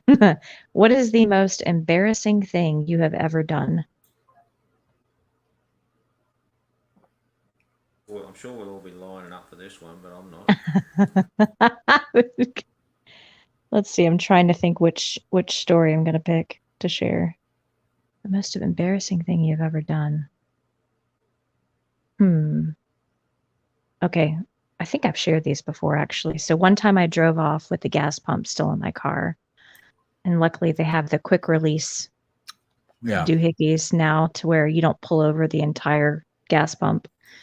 And then another time I was visiting my brother who is stationed at an Air Force base in North Carolina, and I accidentally locked my keys in the car with the car still running, and we were gone for hours horseback riding. And when we came back, that was when I realized my car was still running when we got back, and it was dark. It was on a Sunday, and my brother was an MP at the time, so he was a military policeman with the K-9 division. And this was at the check-in gate where you have to sign on to the base and give your license and stuff, and they clear you to be able to go onto the base. But they were so freaked out by this little light blue Ford Echo parked out front that was running. And they're on high alert all the time. And this was after 9/11. And so they brought the bomb dogs out to sniff my car and like check it as best as they could. And because my brother worked with these people, he got a very good ribbing for a while after that. It's like, oh my Sure. gosh, I'm so sorry. Those are two very embarrassing things that happened to me, because the gas pump, after I pulled it over, I didn't quite understand how this had happened, and I was a little confused. And so I took the gas pump out of my car and I walked into the gas station. There was like 20 people in there, and I have this gas pump with the hose like dragging behind me on the ground. And I had to tell the person at the register, I drove off with the pump in my car, and got laughed at. It was really Oh, embarrassing. And I was so embarrassed and so confused at the situation that had been happening, not just me driving off at the gas pump, but there were some car issues that I was having before I even pumped gas. So I got halfway to my destination after I left. I wanted to die. I was so embarrassed, and realized that the $20 that I had paid cash to put the gas in, I had never actually pumped the gas. And I was like, I'm not going back there. Oh, screw it. I'll just stop somewhere else. It was just so embarrassing. yikes. That's So way better than anything I have. I've also called the cops on myself, but that's another story for another day. Yeah. I've done You a lot told of that stupid one, things. but Yeah. that's Oh, always a okay. good one. Yeah. Oh, I would say the story I already told, that I broke into my quote unquote friend's apartment to get back what he stole from me, or the equivalent amount of monetary value. That was embarrassing, because it's not at all who I am or have ever been, but it certainly is something I did. So I can't deny that. That was embarrassing. Now, the funniest embarrassing thing that ever happened to me, I've already told the story, but it's been a long time. Did a lot of plays in high school, and I did A Christmas Carol, and I played the Ebenezer Scrooge role, and it was at a private Christian school. So it was in the chapel. We had a pretty big stage in the chapel. If you imagine a church stage, it was spread out more. It was a bigger school, state of the art kind of thing. But they set up the stage in different scenes that were in the play. And for anyone that knows the story of A Christmas Carol, so the first party's in his office, no problem there. And for the whole ending, the last two acts of the play, he's in his room in a nightshirt. They called it a nightshirt in the script. Yeah. You know, those old fashioned late Like 1800s, longer shirts. longer. Yeah. Well, I had set my clothes to change back into for the last scene, which is the scene with Cratchit when he comes in on Christmas or the day after Christmas. And I pretend to be all crotchety after my experience with the three spirits of Christmas. And I say, oh, what do you mean being here this time of day? And it's like Cratchit's all like, oh, I'm sorry, sir. Then I say, you know what I'm going to do? You know what I'm going to do? I'm going to do. And then he has the big reveal where he says, I'm going to raise your salary and assist your struggling family. So I'd been sitting down for the first part of that. And when I say raise your salary, I stand up. Well, at some point, one of the ghosts, the Jacob Marley ghost, he had walked off stage, and seriously, he had these chains which had a hook on it. The hook grabbed the belt loop and my pair of pants that I was supposed to change into, and he dragged it off stage somewhere in the dark. So when I went to reach under my bed, my cot on stage to find my pants to get dressed for the last scene, no pants to be found. And the show must go on. So I took the nightshirt off, put my shirt and overcoat, and I was in my underwear, socks, and shoes. So I had a blanket over me in the last scene. And oh, you know what? What do you mean getting here this time of day? And I stood up and I'm going to raise your salary. And right that line, I stood up and I had the blanket clutched to cover my semi-nakedness, and the blanket fell. So I was standing in a trench coat in my underwear, socks, and shoes, but you could clearly see the trench coat wasn't so long that you could see my underwear and bare legs on stage in front of everyone. Didn't people start laughing, or were they trying not to laugh? They did. No, they call it mugging, and the actor that was on stage, who always called himself such a professional, he lost it. He was like, why are they laughing? And I mouthed to him to look down. He looked down and saw my underwear, and he started laughing. Now, I didn't laugh. I was a constant. You stayed in character. I stayed in character and waited for him to stop laughing so I could finish the line. But he was like, let's just go. No. I said, no, we're going to finish. And I did finish. I got a lot of positive. I won the drama award that year for continuing, but it was embarrassing. It really was embarrassing to me. It's like funny, embarrassing. But yeah, funny, embarrassing. But I finished my lines. Be damned if I'm not going to finish my lines, right, Marisa? Silence. Wow. I'm here. Okay. All right. What about you, Nez? I wasn't listening. You care to share? I was listening. I was thinking about some things that I experienced in theater as well. Oh, anything embarrassing? All kinds of stuff, but it was funny at the time, so you kind of lose the embarrassment because the audience loves it. Oh, yeah, that's right. Yeah, the audience did love it. They did. I thought it was great. I really can't think of anything that I felt negatively about as far as, things in the theater. What I find truly embarrassing is my own behavior from day to day when Jesus gives me the side eye. When I'm embarrassing myself with my own bad decisions, my own poor choices of what I said or what I didn't say and should have.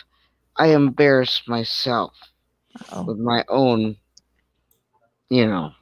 nonsense from day to day. So that's what embarrasses me now.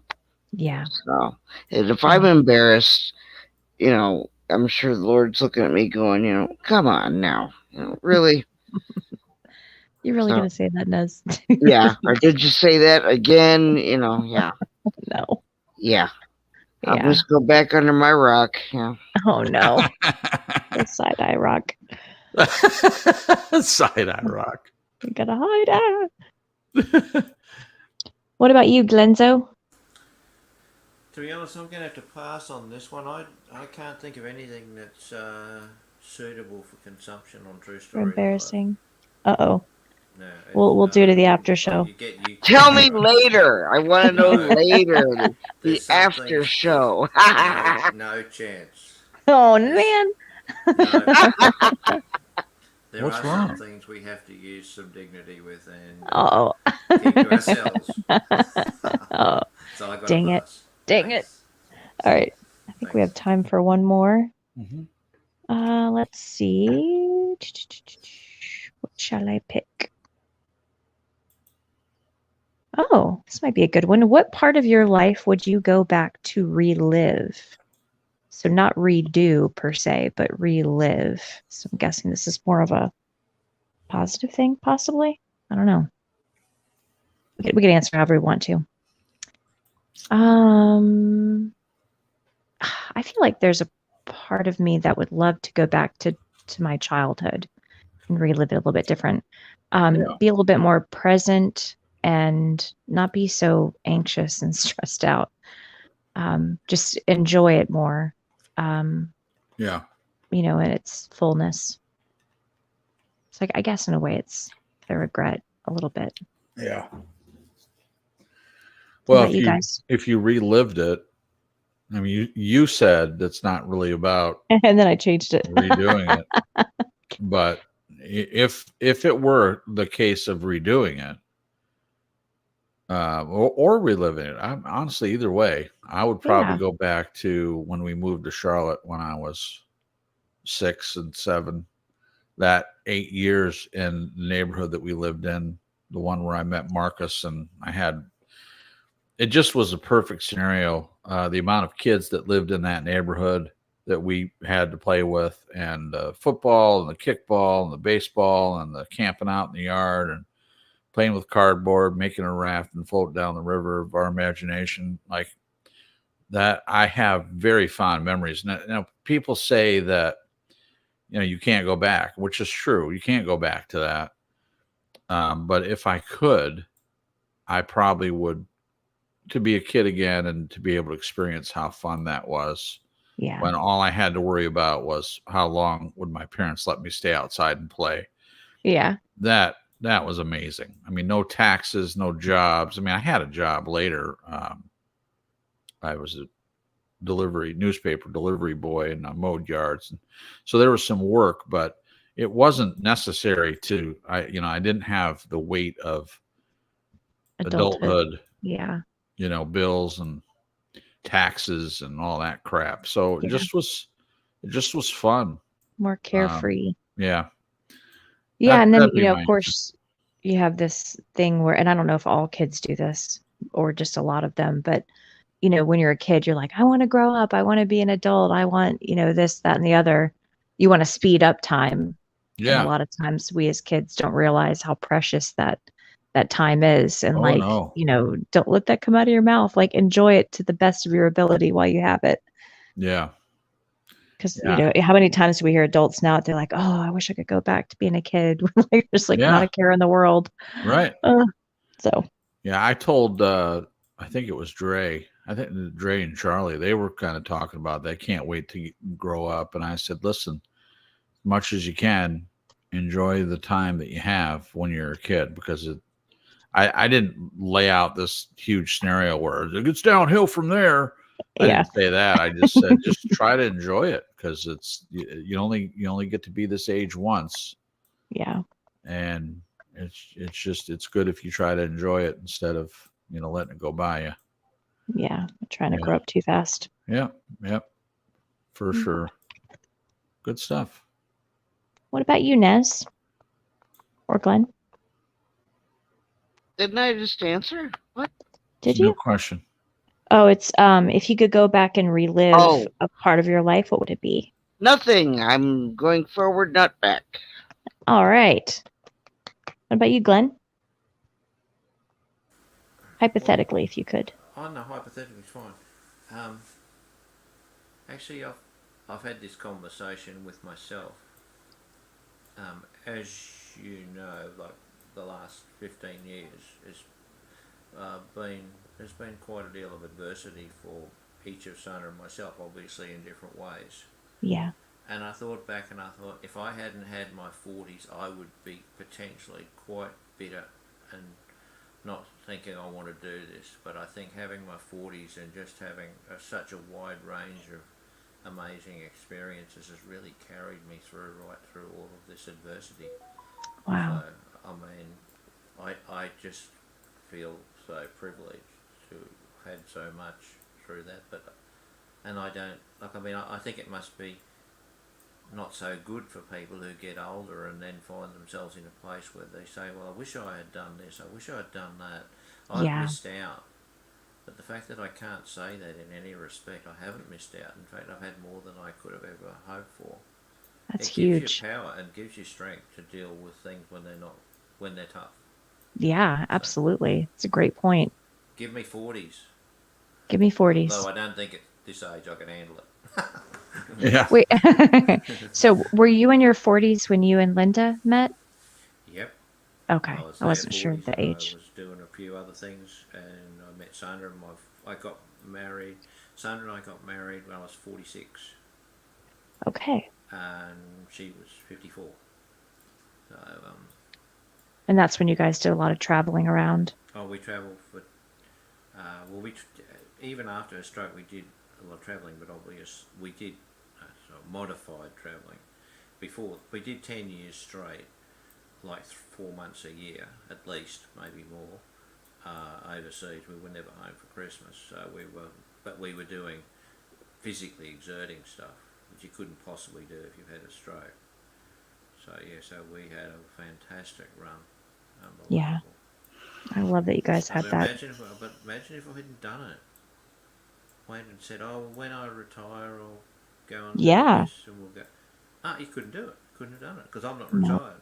So yeah. So really, that's what Crip said. Make the most of it now. Yes. Don't wait for it. Don't wait for tomorrow. Do it today. Yeah. Exactly. Yeah. It's a great thing to apply to life. You never know what tomorrow's going to bring. So, you really don't. Nothing's guaranteed. Not at all. So, give me 40s. There you go. Thank you.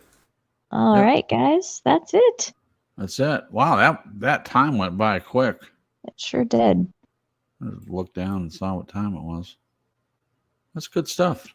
I like these questions. They're a little more... a little more in depth. Yeah.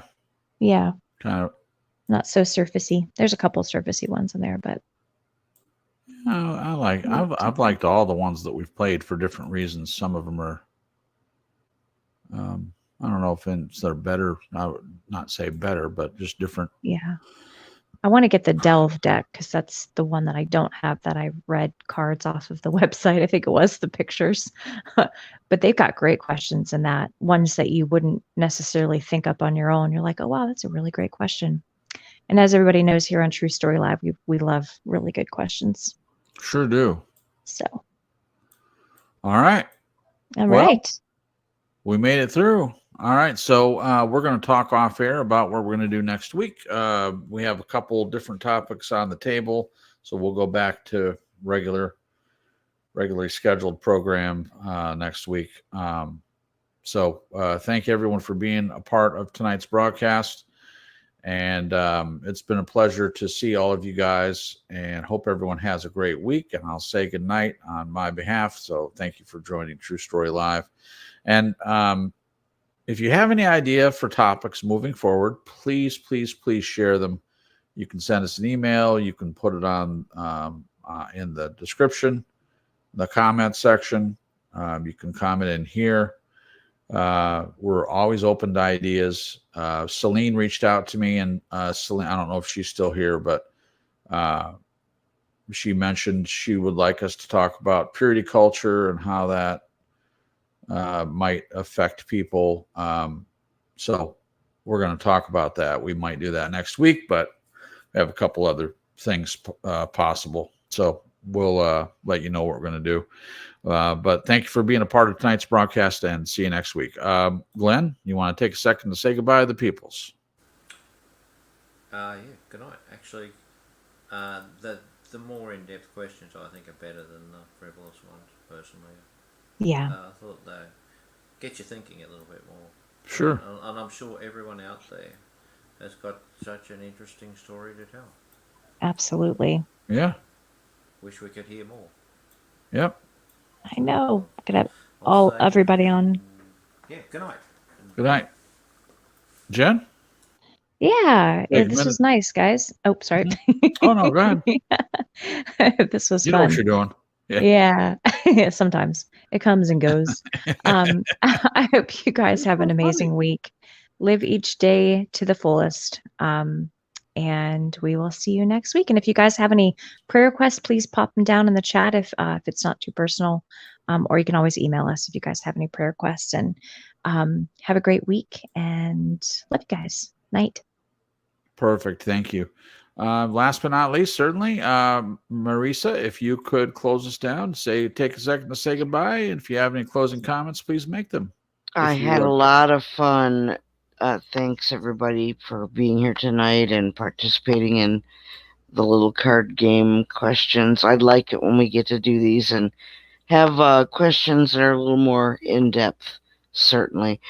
Forgive me if I wasn't feeling like sharing for That's okay. every particular question. I just wasn't feeling it for everyone, but most of the time I do. Just tonight I just didn't feel like going there tonight. So Yeah.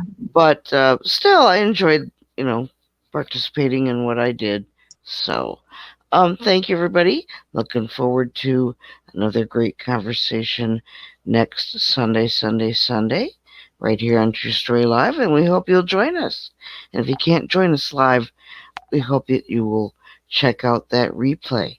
And please, if you're moved to do so, share the replay or share the stream out on your social media. We'd love that. Thank you so much. That being said, you guys have a great rest of the day or rest of the night, and have a blessed week. God willing, we'll see you next Sunday right here on True Story Live.